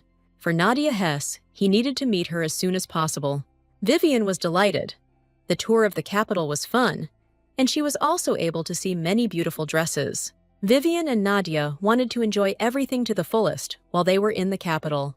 Nadia would have liked Conrad to join them too. She didn't understand where he went, leaving only a note. Vivian didn't understand why they had to go through all this trouble when she could just sneak into the Crimson estate.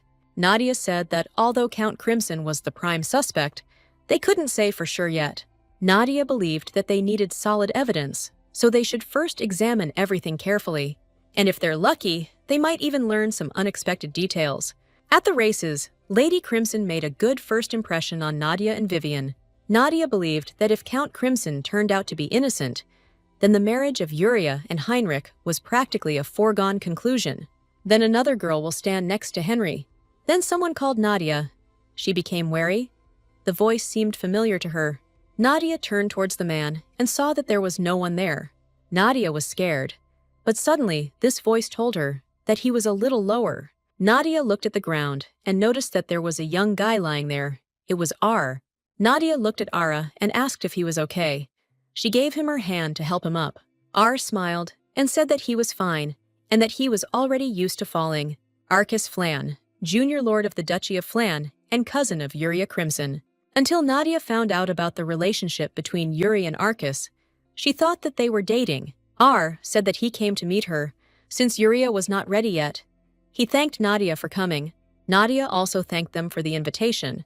She noticed that R was more open than she thought. Nadia asked Ara if he, like Yuri, was also interested in horse racing. R said that this was not entirely true, and said that he had simply followed Yuri that day.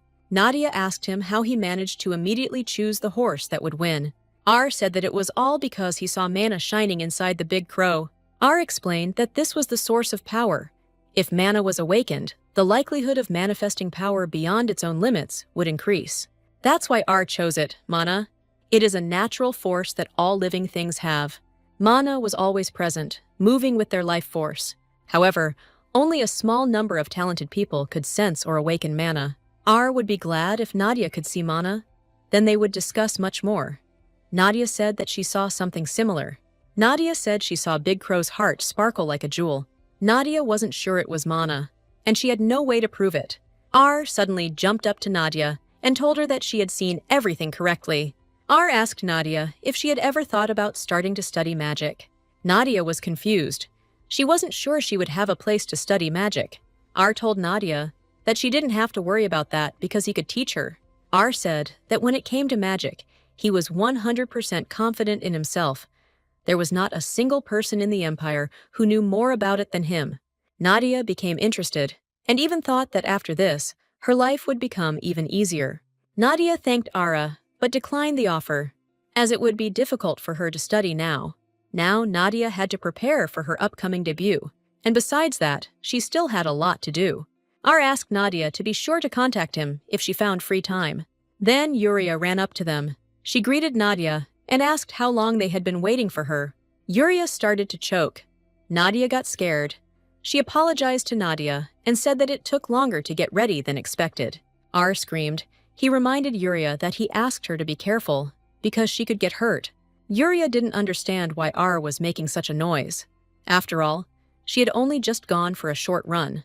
R told the girls that he needed to get something, so he would have to leave for a while.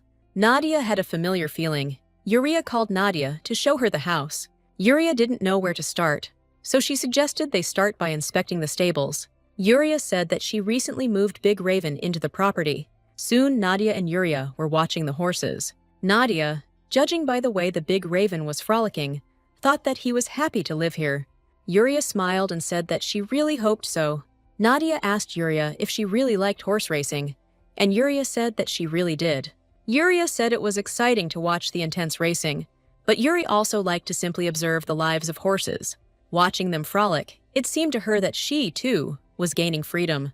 Uriah admitted that she is even a little envious of horses. Uriah also said that horses are very loving animals. When she was sad, the horses would come to her and rub against her head. Nadia suddenly told Yuria that she heard that there was talk about her marriage to Duke Boldvan. Nadia told Yuria that when she gets married, she will be far away from horses. Nadia told Yuria that she thought this would make her sad. Yuria told Nadia that she didn't really want to marry the Duke. Yuria understood that this might sound like a childish whim, but she wanted a marriage in which there would at least be mutual respect. Yuria said that, unfortunately, this was impossible with Duke Boldvan. Nadia didn't understand why Yuri had this idea, since his lordship would respect the one who became his mate, but Yuri said that this was impossible. Yuria said that Duke Boldvan still cannot forget the late Duchess. Nadia didn't understand what Yuri meant. She told me that she had once visited Boldvan Manor and had been filled with excitement and anticipation before she crossed the threshold. But then, seeing a random room she was passing by, it seemed to her that this trepidation froze in her veins like ice. This room was the room of the late Duchess. Everything inside was spotless, without a speck of dust, and it felt like someone was still using the room. Even the servants prepared clean water and cleaned the bedroom as if the mistress of the house were still alive. This room did not look like one that would belong to a dead person. Yuria said that it was obvious whose order it was. 10 years had passed since the death of the Duchess, and usually, if something is kept, it is a portrait. Yuri said that in his lordship's heart, there was only room for his deceased wife. Nadia didn't understand why it all went so far. Nadia didn't understand whether it was possible that her death had been tormenting that child all this time. Yuria said that her father said that this was even for the best, since it would definitely prevent a mistress from appearing, but Yuria herself considered this strange. Yuria suddenly asked Nadia if she was okay. Nadia looked pale. Nadia said that she was just shivering from the cold. Yuria apologized to Nadia and invited her inside to have some tea. Nadia did not understand at all what Heinrich was thinking about and what he had felt all these 10 years. Yuria was incredibly happy that her debut would take place with Nadia. Before, she had been very worried because she didn't know anyone. Yuria wasn't sure she could handle it. She was constantly. Nadia asked her not to worry and said that she would handle it perfectly. Yuria told Nadia that there was a wonderful coffee shop in the city center and suggested that Nadia go there, and she didn't mind. Nadia said that she also recently found a nice pastry shop. Then someone called Yuri. The girl got scared. Then Yuria turned around and called the man her father. Nadia realized that Count Crimson himself had approached them. The man looked at Yuria and asked her if she had really been in the stable again. The man was also curious about the person standing next to his daughter. Nadia greeted the Count and introduced herself to him. Count Crimson still didn't understand who Nadia was. He had never heard her last name before. Nadia explained that her family owns a small village with a population of less than 100 people. Crimson asked his daughter how many times he told her that she should only communicate with people from her circle. Yuria didn't understand how her father could say such things. The man ordered Yuri to shut up and not waste time. He didn't understand when his daughter would finally realize her destiny. He called Yuria to follow him. She could not contradict her father, so she had to leave Nadia. Vivian was angry. She did not understand who this man was, because he, being a count, was saying such things. Nadia said that Crimson was not just a count, and if he intermarried with the Boldvan family, he could become a marquise. Vivian was also shocked by Yuri, because she behaved so friendly with Nadia, and then followed the count without saying a word. Nadia told Vivian that this was definitely not her sincere intention. Nadia believed that perhaps Yuria was fighting all alone. Nadia understood that breaking free from the family's control was never an easy task. Nadia told Vivian that they had finished their business and could return to the estate. Nadia decided to find another way to get closer to the Count. But then R caught up with Nadia and asked her to stop. Yuri told him everything. He asked Nadia for forgiveness, because she was invited as a guest, and they treated her like that. Nadia said that everything was fine. Nadia asked Ara to tell Yuria not to worry. R took an envelope out of his pocket and asked Nadia to accept it. It was an invitation. R explained that they would soon be holding a social reception. R told Nadia that he would be very glad if she visited him. Nadia thought that Flan and Crimson were at home. They were relatives and had close relationships, so getting closer to R was a good option. Nadia thanked Ara for the invitation and said that she would definitely come. R was delighted and thanked Nadia, but R was worried that she would refuse him. R said that he would look forward to that day and said goodbye to Nadia. Nadia was pleased. The problem she had just been worried about was solved. Suddenly, Vivian told Nadia that she thought the young lord had feelings for her. Vivian told Nadia that R looked confused when he talked to her, but Nadia thought it was because of the manna. Nadia told Vivian that she needed a new dress for the reception and asked Vivian for a favor. Vivian told Nadia that she didn't have to worry about it. Vivian turned to Nadia and asked if she had known from the very beginning that R was a magician. Nadia replied that yes, and since he was close to Yuri, Nadia found out a little about him. Vivian was curious. Usually mages were eager to make a name for themselves, but she hadn't heard anything about him. R did not seem to Nadia to be a person interested in power. She understood that trouble would be inevitable if someone found out about his peculiarities. Nadia thought about Conrad, and he immediately appeared in the doorway. He said that he had just returned and asked Nadia to tell him if she needed anything. Nadia said that she didn't call him for orders. She was wondering where he had been all this time. Nadia thought that Conrad did not want to talk about it and said that he was not obliged to report if it was personal. But Conrad suddenly said that he had met with the Duke of Boldvan. Conrad said that it seemed like Henry had been following him. Conrad told Nadia that Heinrich not only interfered with the search for the key, but also deliberately lured it out. Nadia told Conrad that there was no need for him to take the bait. Nadia realized that Conrad had a reason to meet with Heinrich. Conrad told Nadia that his priority was her happiness. Nadia told Conrad that she did not want to return to her old life, but at the same time, she could not leave Duke Boldvan. Nadia couldn't ignore this child. Only by finding the killer could she help Henry throw off his burden. Therefore, for Nadia's freedom, Conrad decided that the only option was to help Heinrich free himself from the shackles of the past and face reality. Henry still clung to that time and could not let go, but Ravenna would never return to the living. Conrad realized his mistake and apologized to Nadia. Due to his impatience, he had acted rashly. Nadia asked Conrad to raise his head. She told Conrad that he was right. Nadia also needed these words to bring her down to earth. Nadia was full of doubts, but she did not want to become Riven again. But she still wanted Heinrich to be happy. Nadia understood that anyone would find this strange, but she was used to it. In her past life, everyone considered her strange. Nadia understood that it was beyond her powers. She would not be able to make him happy. But Nadia believed that if the past wouldn't let him go, then it was also her fault. That's why Nadia decided to do it one last time, after which she was ready to let go of everything. Let go of the longing for those times and the selfish desire to see his smile again. Nadia told Conrad that as soon as they revealed the truth about the carriage incident, she would let him go. But now Nadia still needed his help. She asked Conrad to lend her some of his strength. Conrad told Nadia that if this was the path to her happiness, he would follow her anywhere.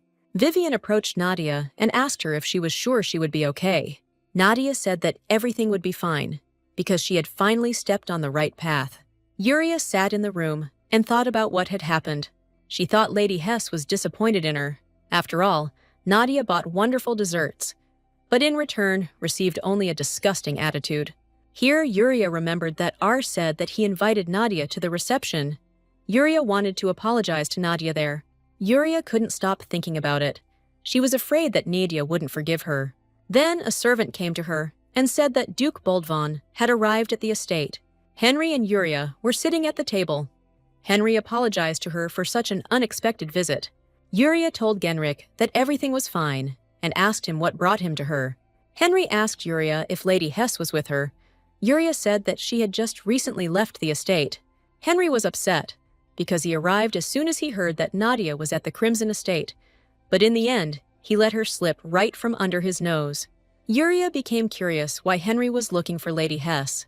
She had never seen him like this before. Then it dawned on Yuri. She didn't understand whether Heinrich was really interested in Nadia Hess. She was terribly curious, but she couldn't ask directly. It seemed rude to her. Yuria told Henry that Lady Hess might attend the Flan family reception. Henry turned to Yuria and asked her if she could help him. A couple of days passed, and the day of the reception at the estate of the Duchy of Flan arrived. As expected, the reception was truly magnificent. Everything was on a completely different level. It was worthy of one of the two ducal houses of the empire. People were sure that the Crimsons would attend this reception, as they had always had close ties to the Flan family. Vivian and Nadia had already arrived. Vivian had managed to meet some man and take something from him. The man Vivian contacted was sent by Conrad. Vivian received a message from her boss. It was the report that Nadia asked her to make. Duke Crimson's suspicious movements were confirmed. He was a member of the Marquise Alain's salon. At first glance, these were ordinary literary evenings. But digging deeper, one could discover a secret meeting. The Duke's pseudonym was Laban, and it was obvious that since he was using it, he was doing something that could not be done under his real name. Vivian handed Nadia an envelope containing the current names of the meeting participants. Only high-ranking officials and people chosen by them had the right to attend the meeting, so it is unknown what happens there.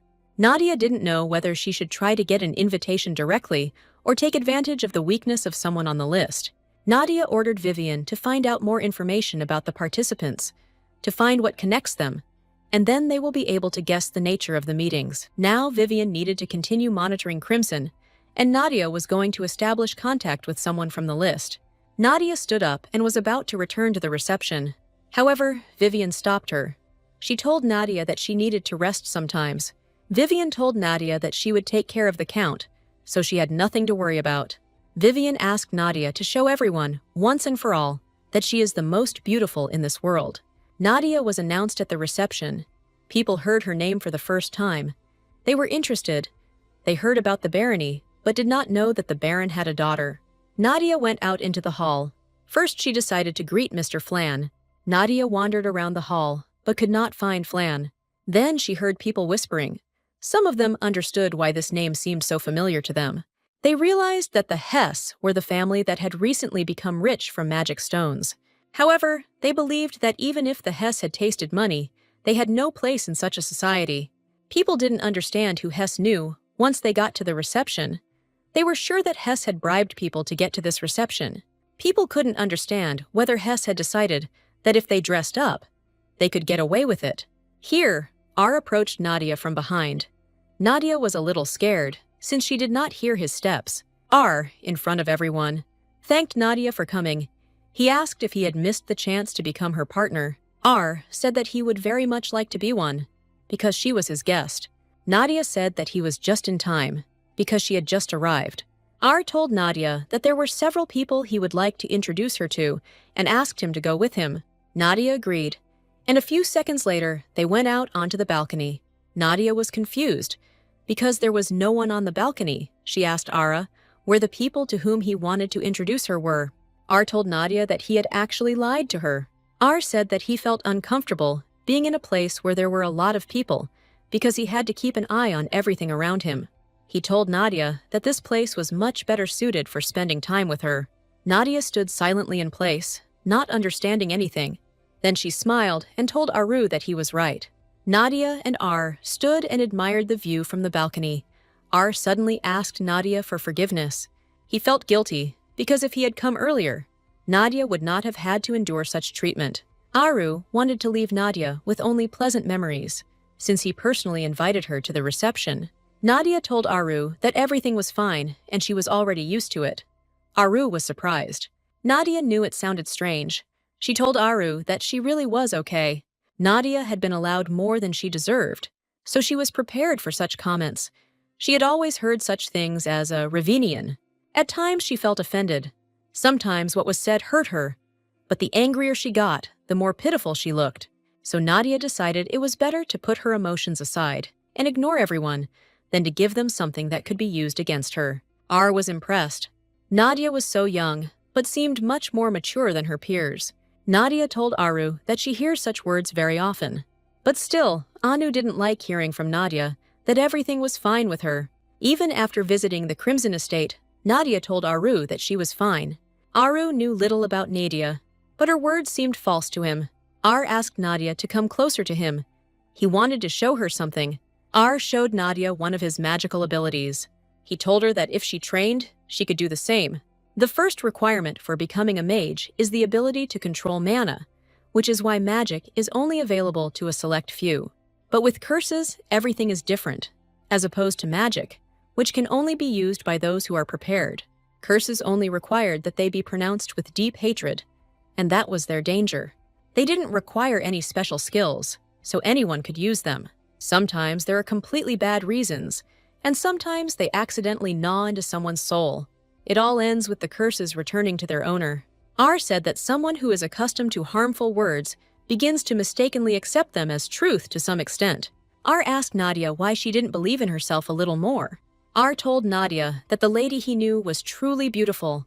Nadia thought about Ara's words. She still didn't know what self-confidence was and where to find it. Nadia thanked Ara. Somehow she actually felt inspired. R said that now it was time for them to go and really enjoy the reception. R and Nadia had a good time, drinking wine and talking about interesting topics. Suddenly she felt very hot. She sat down to rest. Nadia thought that it was because she had not drunk for a long time. It was getting late, but the number of people in the mansion still didn't decrease. Nadia realized that it was really hard for her to keep up with the young people. Here Nadia noticed some guys who were standing not far from her. Nadia thought that these were people from that list. Nadia noticed that those guys turned around and started to leave. She decided that she couldn't just let them go, so she followed them. The guys were heading towards the exit and discussing the fact that the day of justice was just around the corner. Fate has tested them many times over the past 10 years, but they thought that everything had gone well, and it was unlikely that anyone would believe in the existence of the swan. Nadia didn't understand anything. She was wondering what they were planning. Meanwhile, the guys had already approached the turn. Nadia understood that if she lost them, she would not be able to find out their purpose. Nadia wanted to quietly catch up with them, but accidentally stumbled. The guys heard the sound and turned around. They realized that there had been someone in the corridor all this time. Nadia was scared. She understood that if she was caught, she would get into trouble. Nadia decided to find a place and hide. Henry was also in that corridor. He grabbed Nadia. Since it was dark there, Nadia did not recognize him at once and began to get nervous. Henry asked her to calm down. Now they needed to get out of this situation. Nadia didn't understand what Henry was doing in the Duchy of Flan. She wanted to find out from him, but Henry said that they would discuss this later. Now they needed to be silent and not make unnecessary sounds. Meanwhile, the guys began to examine the corridor to find who was eavesdropping on their conversation. Even though they weren't saying anything important, it would still be problematic if someone were eavesdropping on their conversation. They wanted to sort things out, because there was a possibility of trouble. They reached the corner where the sound came from, and where Heinrich and Nadia stood. But suddenly, a sound came from the opposite end of the corridor. They thought that the man had run away there, so, without checking the corner, they ran to another part of the corridor. Heinrich told Nadia that everything was fine now, and they could leave while his subordinate distracted them. Nadia thanked Heinrich for his help and asked what he was doing there. Nadia told Heinrich that she didn't notice him arriving, and he first suggested moving. They went out into the garden. Henry said that this place would be best for conversation. Nadia turned to Heinrich and asked if he would answer her question. Henry said that he came to the duchy because he wanted to meet her. Henry told Nadia that she and his wife had a lot in common, which made him suspicious. It seemed strange to him that every time he followed his wife's trail, he came across Nadia. Henry told Nadia that he was sure that she definitely knew something related to Ravenna, but was hiding it from him. He told Nadia that it didn't matter to him why she was doing this, since there was a hint of Ravenna's trail, and he was ready to do everything to find it. And if necessary, even at the expense of Nadia's safety. Nadia asked Heinrich if he was telling her this because he had changed his mind. There were many controversial points, taking into account what had just happened. There was a lot of strangeness in Nadia's behavior. However, that day, it seemed to Heinrich that Nadia's voice sounded as if she was in more pain than he was, and her eyes, which immediately brought to mind Ravenna, gave Henry no peace. Henry told Nadia that this was the last chance he could give her. He promised to believe her at least this time if she answered his question. He asked Nadia to make the right choice, at least this time. Nadia understood that in reality, she didn't even have the opportunity to refuse. Nadia told Heinrich that she agreed to tell him everything. Eventually, Nadia told Henry that she, like Conrad, were secret followers of Riven. Based on suspicious evidence at the scene, they determined that Ravenna's death had been staged. Henry realized that Nadia was following Crimson because he was the prime suspect. Henry was still interested in many things, and he was glad that he at least understood the big picture. Nadia also told Genrich about the Alan Salon. Henry said it was no wonder Conrad had difficulty approaching him, as the salon was under the protection of the imperial family. At first glance, this is an ordinary salon, but in reality, aristocrats gather there and commit dishonest deeds in the name of the imperial family. Of course, the imperial family kept an eye on them. Henry did not know whether they had anything to do with Ravenna's death. He thought they would have to look into it further to find out for sure. Henry was noticed by some ladies, who were surprised that Duke Boldvon had arrived at this reception. They immediately came up to greet him. They did not remember how many years had passed since they saw him at such an event. Count Reuben kept spreading rumors that the Duke's health was failing, but now the girls realized that it was a lie. But the girls were stunned by the fact that Henry was with Lady Hesse in such a secluded place. Nadia wanted to explain everything to the girls, but Heinrich stopped her. Heinrich asked Nadia if she agreed that their goals coincided. Henry told Nadia that he would be very grateful to her if she helped him a little. Nadia didn't understand what he was talking about or what he was going to do. Henry said that it was indeed too late. Heinrich admitted to Nadia that he had completely lost track of time with her. He asked Nadia if it was time for them to go back. Nadia was confused. She didn't understand what he was doing. The girls were also surprised. They apologized for their tactlessness and said that they could no longer interfere with their time together. They wished them a good time and left. Nadia tried to stop them and explain everything, but they didn't pay attention to her. Nadia didn't understand why Henry did this, because the girls could have misunderstood everything. Henry said that this was what he had been counting on. He explained that the Duke's marriage was also of interest to the imperial family. For them, Henry's marriage to Crimson's daughter was a predetermined fact. Henry said that if a scandal were to break out, it would be an unpleasant surprise for those who had determined it. Nadia didn't understand whether Henry was planning to provoke the Count's accomplices hiding in the palace. Nadia was worried, because if she made a mistake and insulted the imperial family, Henry would be in danger. And if things continue like this, then she herself will be connected to him. Nadia was worried that she might start to doubt her earlier decision to end things this time. Henry noticed that Nadia was worried and told her that this situation could still be resolved. However, if Nadia provided assistance, Henry promised to reward her. And it was not only about finances, but also about status. Nadia told Heinrich that she would help him just like that, and that she didn't need any status or privileges. Henry understood that this was dangerous for Nadia, but she was the only one he could turn to for help. After all, she was the only person who shared the image of Ravenna that he remembered. Nadia looked at Heinrich and couldn't understand why he had such a sad look. Nadia told Heinrich that she would cooperate with him because she was obliged to Ravenna. Heinrich was surprised. In return, Nadia wanted to ask Heinrich something. She wondered if his wounds would be able to heal at least a little if the cause of the Duchess's death was revealed. Henry said he didn't know, but he was absolutely sure that if he were to meet her again, he would stand before her with his head held high. Nadia understood Heinrich and thanked him for his answer. Nadia told Henry that she had no idea he had any connections to the Flan family, as there had been no talk about their families. Heinrich told Nadia that they had no connections, and Nadia was surprised. Henry said he was able to attend the reception, accompanied by Lady Crimson. Nadia realized that Henry had arrived as Lady Crimson's partner. Genrich said that, apparently, if a scandal about them flares up, then Yuria will also be pleased. Genrich said that when he asked Yuria for help and explained everything to her, she looked happy. Henry turned to Nadia and asked her if she wanted to amplify the rumors. Soon Nadia and Heinrich entered the hall together. All attention fell on them. People were surprised to see them together. Nadia felt uncomfortable. She felt eyes on her from all sides. Then R ran up to her and said that he had been looking for her everywhere because Nadia had said that she had felt ill and had gone out to get some fresh air. R wanted to ask about her well-being, but saw Heinrich. Heinrich greeted R, and R did not remember how much time had passed since he had last seen him. Henry told Nadia that it was a great honor for him to accompany her. He said that it was time for him to go. Soon Henry left, leaving Nadia and Ara alone. R began to ask Nadia how she was feeling and wanted to offer her something. But Nadia didn't hear him. She was busy with something else. R turned in the direction Nadia was looking and noticed Heinrich there, who was approaching some lady. R looked at Nadia again with sadness in his eyes and understood everything. R suggested that Nadia return. He wanted to accompany her to the carriage. Nadia agreed, and she and R headed towards the exit. Duke Crimson kept his eyes on Nadia the whole time.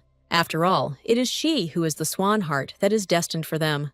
As expected, rumors about Nadia and Genrick spread very quickly. The girls sat and discussed the fact that Duke Boldvon had recently begun to appear in society. Their mistress was smart, but lately she had often been absent-minded, and this worried them.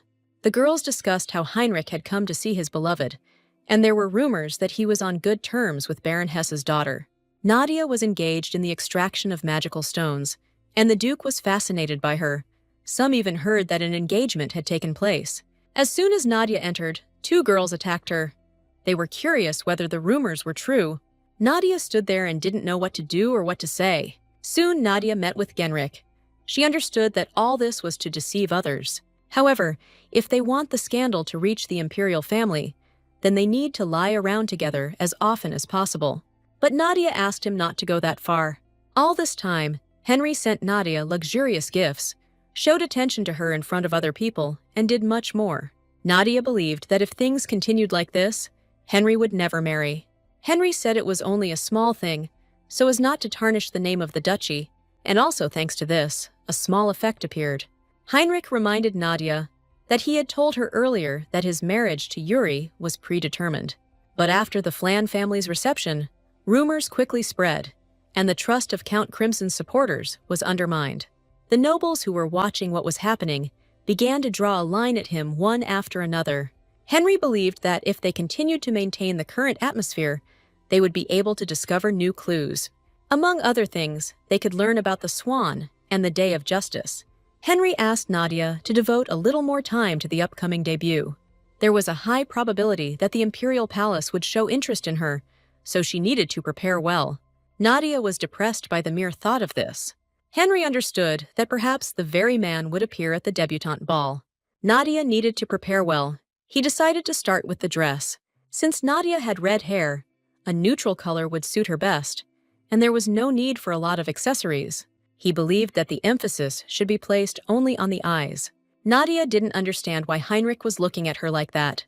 Heinrich said that everything was fine, and told Nadia that she could contact him if she needed anything, whether it's something Nadia wants or something she desires.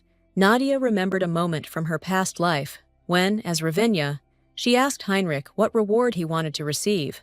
Nadia suddenly told Heinrich that she wanted to get a dance from him. She asked Henry to teach her to dance. Heinrich was surprised and asked Nadia again. Nadia said that she didn't need anything in particular. She just wanted to be with him, like in the old days. Nadia realized that she had said too much. She didn't know how to get out of it now. Nadia tried to explain everything, but she forgot herself and gave in to her feelings, so she didn't understand it. Nadia said that she had taken dance lessons, but she had no practical experience, and she was afraid that she might make a mistake and cause trouble for Heinrich. Nadia apologized to the Duke and asked him to forget what she said. Henry, to Nadia's surprise, said that he agreed. He said that he just had some free time, and they could devote it to practice. He suggested that they go and find a free space that would suit them. Nadia stood there and didn't understand what was going on and how they had come to this. Henry brought her to some hall. He thought that it would suit them perfectly. Nadia and Genrick began to practice. At first, Nadia felt awkward, but then the tension eased. Nadia couldn't get used to the fact that the child, who was waist-high to her as a child, was now so much taller than her that she had to lift her head up. The palm that was once smaller and softer became hard and large enough to cover her palm. Nadia was delighted that her little young groom had grown into such a wonderful adult man. Heinrich noticed that Nadia began to lag half a step behind him. Ravenna had the same habit, and Henry found it suspicious.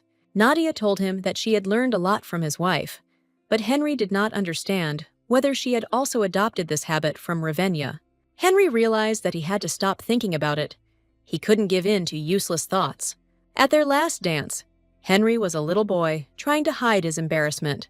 Ravenna was kind to him, and Henry believed that her kindness came quietly and unnoticed in the form of an understanding of his immaturity. But even so, Henry tried to look her in the eyes. When their eyes met, Ravenna smiled softly, as if to say that everything was fine. Heinrich stopped and told Nadia that he thought she shouldn't worry at this stage. Although Nadia said she had no practical experience, in fact, she danced beautifully. Henry asked Nadia to let him know if she needed anything else. He was ready to help her. Before leaving, Henry told Nadia that she had nothing to worry about, because he would be on her side in any case. Nadia thanked the Duke and he left. She stood and tried to come to her senses. Meanwhile, Yuria was chatting with R. They were discussing rumors. Yuria heard that there was a rumor that Nadia and Genrik were dating. She was interested in whether it was true. Yuria hoped that this was true, because she played a significant role in this. Yuria believed that this would certainly help her when she made peace with Nadia. R sat and was silent. He thought about all this.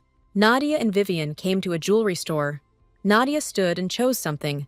She wanted to buy a gift for Henry, as he had given her a lot of things during this time. Recently, Henry sent Nadia a very expensive dress. It was custom-made, so she couldn't even return it. The consultant suggested that Nadia choose something that would match the person's image.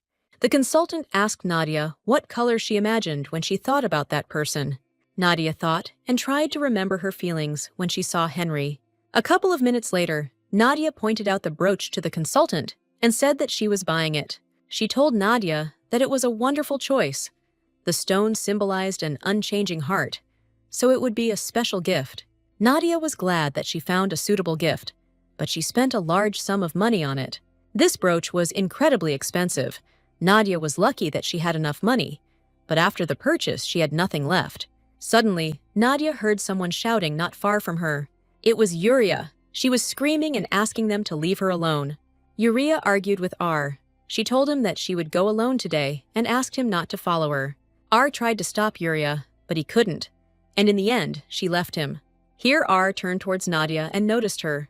Nadia smiled and waved to Aru. She was glad to see them. Aru was ashamed, because he showed Nadia his shameful side. He thought that Nadia was shocked. Nadia told Aru that everything was fine and asked him to calm down. Nadia was interested to know how her quarrel with Yuri had started, but she didn't want to seem rude. R said that he made Yuria feel depressed. Earlier, a street performance was taking place in the square. Yuria, attracted by the singing, tried to enter the crowd. When R tried to stop her, he accidentally raised his voice and it ended up in a fight. Nadia asked Ara if there was a reason why he stopped Yuria. Nadia believed that the young duke would never have done such a thing without a special reason. R said that in fact, Yuria has a very weak body, and if she overexerts herself, she easily gets sick. Because of this, Yuria often finds herself bedridden for long periods of time. R said that it was actually his fault. When Yuria was little, she had no one she could call a friend. Under the close supervision of Count Crimson, Yuria's relationships were strictly limited. That's why Yuria often followed R around. In such an environment, he was the only one Yuria could calmly approach. Yuria saw Ara as her friend and treated him with warmth. But then Ara was irritated by her company, so he coldly rejected her kindness. R ran and hid from Yuria. He desperately ignored this girl. One rainy day, R was on edge and said a few offensive words to Yuri about something. It wasn't a fight. It was nothing more than his anger at her. Even knowing this, he could not contain his pride and let his rage burst out. Yuria followed R to talk and make peace with him. The wooden bridge, soaked by the rain, could not support Yuri and collapsed at that very moment. A strong current quickly swallowed Yuria, and from that day on, the girl suffered from illness for a long time. R blamed himself for this. He believed that if he had not turned away from her then, this would not have happened. From that day on, R became very anxious. He was afraid that what he did to Yuria actually made her suffer. Nadia sat and silently listened to Ara all this time. She sympathized with him. R smiled and asked Nadia for forgiveness. He said that it was an uncomfortable topic and suggested that Nadia forget about it. But Nadia suddenly told Aru that there was no need to forget anything and that she understood him perfectly. Nadia knew firsthand that the more valuable a person is, the more cautious you become, without even knowing how the other suffers from it. And in the end, you can't help but do it because it's necessary. Nadia asked Ara not to blame himself. She believed that Yuri knew for sure that his intentions were driven by anxiety. Nadia said that when you have a conflict with someone you love, it's enough to simply share your true feelings and make peace. Nadia said that while they were alive, everything could be fixed, even if it seemed like it was too late. Nadia asked Ara if it would be nice to get rid of some of this anxiety. Nadia told Aru that she could help him if he needed a reason to approach Yuria. Ar relaxed and lay down on Nadia's shoulder. She was surprised. Ar straightened up and told Nadia that he felt a moment of relief and forgot himself. Ar thanked Nadia for calming him down. He believed that Nadia was truly a good person. Nadia reminded Aru that not long before this, he had also tried to calm her down and had succeeded. Nadia told Aru that he was also a very good person. Ar told Nadia that if she ever needed his help, she could contact him. He promised Nadia that he would try to help as much as he could, no matter what she asked for. Nadia smiled and thanked Ara. She was pleased to hear that. Yuria walked and thought about what had happened. It seemed to her that she had been too cruel. She was angry and lost her patience because he did not let her do what she wanted. Yuria understood that Ar was worried about her. Yuria decided that she needed to go back and apologize to him. Yuria wandered the streets looking for Ara, and eventually she found him. But she didn't understand what he was doing with Nadia. Yuria was afraid that Nadia was still angry with her because of that incident at her estate. Yuria decided that this was her chance. She had not seen Nadia since that day, so she had no opportunity to apologize. They couldn't meet at Ara's party. Yuria looked for her all evening, but couldn't find her. Yuria believed that today, God had finally given her the perfect chance to apologize. Yuria stood and thought about where to start and what to say to Nadia. To begin with, she wanted to start with the arrival, because they had not seen each other for a long time. Then she wanted to say that she made a mistake that day, and that she was sorry, and also to say that she did not agree with her father's ideas. Then Yuria wanted to invite Nadia to be friends. Yuria plucked up her courage and headed towards Nadia and Ara. But then, suddenly, from behind Yuri, someone called out very loudly. Yuria turned around and saw the girl, who said that she hadn't expected to meet her. She thought that Yuria had also come shopping. The girl asked Yuria if she was alone and began looking around to find her companion. Soon the girl noticed a bench on the other side, where Nadia and Ar were sitting. The girl immediately recognized Nadia and asked Yuria if she was the girl who seduced Duke Boldvan. The girl thought that Nadia was now flirting with the young Duke of Flan. She considered Nadia greedy. The girl wanted to interact with Yuria. She asked Yuria if she wanted to go and put Nadia in her place. Yuria approached Lady Headington and asked her why she was insulting Lady Hess. Yuria said that Ar and Lady Hess were already acquainted. Yuria asked the girl not to disgrace Nadia with such vulgar words. Yuria said that she was worried about them. She said that she would not let it go if she started to belittle the people she cared about again. Lady Headington was angry and told Yuria that she only wanted to help her. Then Nadia and Ar approached Yuria and Lady Headington. Yuria was perplexed. She didn't understand from what point Nadia had been standing there. Yuria was afraid that Nadia would think that she had slandered her. In fact, Nadia stood and looked at Yuri. She was, of course, interested in what happened, but she did not blame Yuri. Yuria thought that Nadia thought that she said all this and was upset. Yuria was desperate. Her plan had gone awry, and she was getting into even more trouble. Nadia looked at Yuri and said that she wanted to talk about what happened, but did not have time to say a word. Yuria screamed that there had been a misunderstanding. She said that she didn't think so, and had never discussed Nadia at all. Nadia asked Yuri to calm down. She explained that this was not what she wanted to say. Nadia wanted to thank Yuri. Yuria told Nadia that even though she hadn't spent much time with her, she was sure that Nadia was a good person. Yuria told Nadia that when they first met, she wanted to get closer to her. Yuria was upset. Everything didn't go according to plan from the very beginning. She hated looking so pathetic. Yuria, with tears in her eyes, told Nadia that she just wanted to be friends with her. Yuria said she regretted every day after leaving Nadia back then. Yuria confessed to Nadia that she wanted to sincerely apologize to her and ask her to become her friend. Yuria cried even harder because she thought that she had completely ruined everything today. Nadia approached Yuria and said that she hadn't ruined anything and everything was fine. Nadia told Yuria that this was the first time she had encountered such a situation, so she didn't quite know how to react.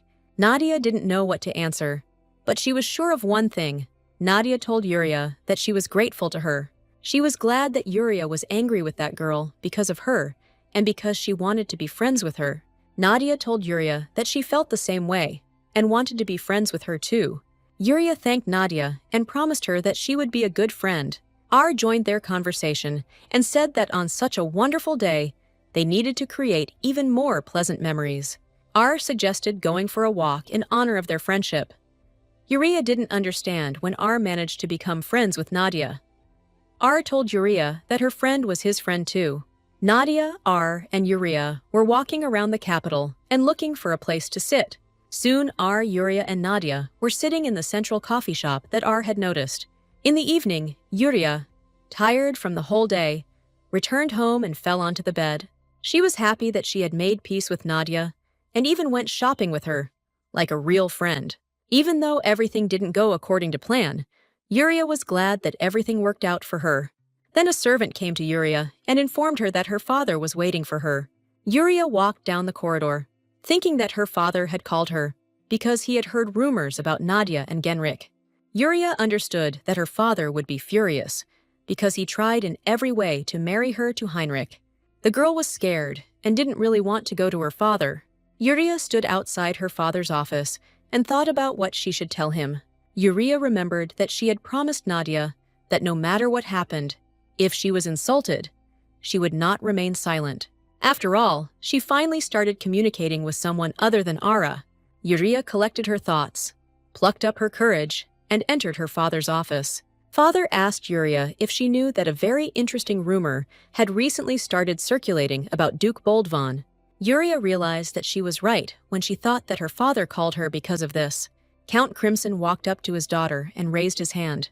Yuria closed her eyes. She thought he was going to hit her, but the Count simply asked his daughter not to worry about it. The Count told his daughter that he understood that it would not be easy, but he believed that this was just a temporary noise, and this place belonged to her. The Count told Yuria that nothing had really changed. Yuria didn't understand anything. She saw that her father wasn't angry with her, but she didn't understand what he meant. Yuria was very scared, but she made up her mind and told her father that this was not her place, and she would not marry the Duke. The Count stood and understood how his daughter could say such a thing to him. Yuria said that she is rooting for the relationship between Genrik and Nadia, but even if they don't get married, her choice will not change. The Count got angry and ordered his daughter to stop talking this nonsense, because she didn't even have a choice. Yuria said that she no longer wanted to do anything that would make her feel ashamed, even though she would have to go against her father's will. Yuria said that for this reason, she would definitely not marry Duke Boldvan. As expected, Count Crimson did hit his daughter. The Count told Yuria that he had made a mistake in placing any expectations on her. The Count considered his daughter to be a useless thing, but he was not going to give up. Even though the problem had arisen, he still had a chance. Yuria was perplexed. She did not understand what her father was going to do. The Count said that if the instrument is broken, the method is quite simple. He just needed to find himself a new instrument. Here was the heart of the empire, entry to which was prohibited without the consent of the emperor.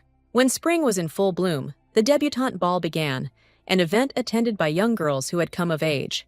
They officially revealed their names to high society, so all the noble people of the empire gathered there. Hundreds of different dresses were sewn for this day. Invitations to this ball were sent throughout the empire. For some, this ball was the only chance to greet the imperial family in person.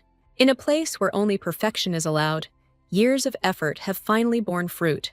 The Empress raised her hand. It was a greeting on her part. This single movement determined the honor of an entire family. The Emperor and Empress stood up, and the Emperor congratulated the girls on reaching adulthood. He wanted the words of this day to make their lives only brighter. He blessed their new journey. The Emperor told the descendants of the empire that they could now enjoy their performance with all their hearts. Nadia's parents were proud of her, because just yesterday she was still a baby, and today she was already greeting Her Majesty the Empress. Nadia thought that her parents were tired from the long trip, and she was grateful to them for coming. But they told Nadia that everything was fine, and that in the end, it was their responsibility as parents. Nadia's mother was grateful to her daughter for the invitation. She considered Nadia the most charming in the world. R and Yuria were also at the ball. R was proud of Yuria, but the girl herself was very afraid of making a mistake. R said that her curtsy was perfect, but something was bothering Ara. He had noticed the abrasion on Yuria's face a long time ago and wanted to know what had happened. Yuria said she was fine, as she had accidentally scratched herself while fixing her makeup. Yuria was worried. She didn't understand whether it was really that noticeable. R said that everything was fine, and the abrasion wasn't particularly visible. Yuria began to look around and noticed that her father had not come to this event. She was haunted by his words spoken the day before. She was also incredibly upset that her father called her a useless thing. Yuria hoped that her father said this out of emotion and that he didn't really think so. Meanwhile, the ball was in full swing. People were having fun and dancing. Nadia wandered around the hall looking for Heinrich, but she couldn't find him. She was worried because Heinrich was not one to be late. Then someone called Nadia, and she immediately recognized the woman by her voice. Nadia bowed to the girl and said that it was an honor to meet her. This girl was Charlotte Cardia, the first princess of the Cardia Empire. Charlotte was also glad that she and Nadia finally met. Charlotte went down to Nadia and told her that she could raise her head. Nadia had been a constant topic of conversation in high society lately, and Charlotte was always curious to know what kind of person she was. Now Charlotte saw that Nadia was quite an ordinary woman to be the center of such conversations. Then Charlotte said that it didn't matter. In fact, she wanted to ask Nadia one question. Charlotte was taught that it is best to listen to the interested party's opinion directly. Charlotte told Nadia that she intended to propose to Heinrich, and she was interested in what Nadia thought about it. Nadia told Charlotte that she believed that she should have one of the best people in the empire by her side, like Duke Boldvan. Charlotte said that she heard that Nadia was Henry's beloved. She didn't understand whether Nadia would give in to her so easily. Nadia told Charlotte that for her, the princess's desire came before her feelings. Charlotte didn't expect that Nadia would just refuse Heinrich. She became bored. But Nadia suddenly told Charlotte that she would never join the Boldvan family. Charlotte was surprised when Nadia said that the Boldvan family has been known as the Sword of the Empire since ancient times. The sword protects the imperial family and is not hidden behind it. This order has never been violated since the very foundation of the state.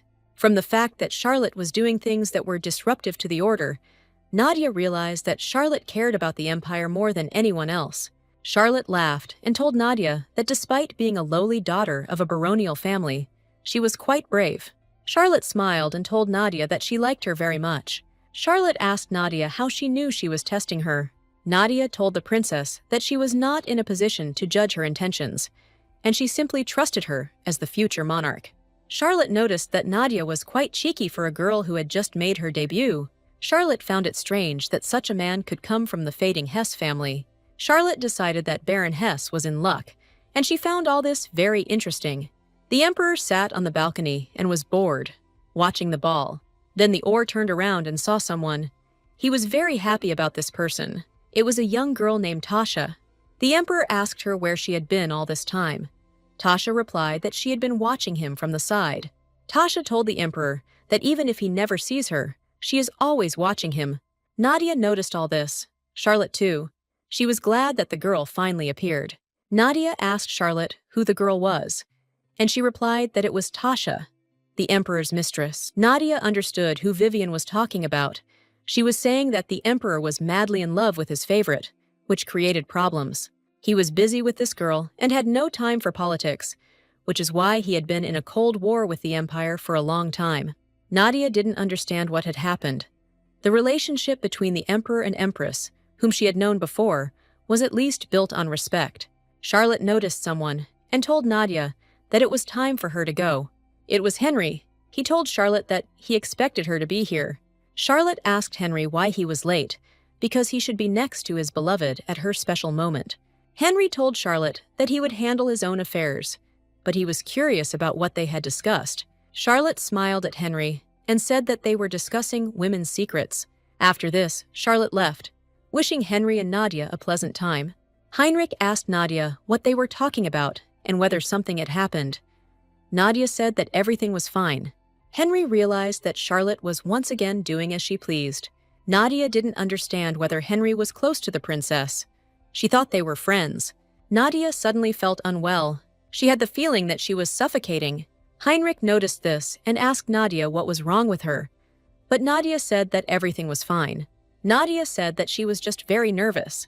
Heinrich approached Nadia and asked her if she would mind dancing with him then.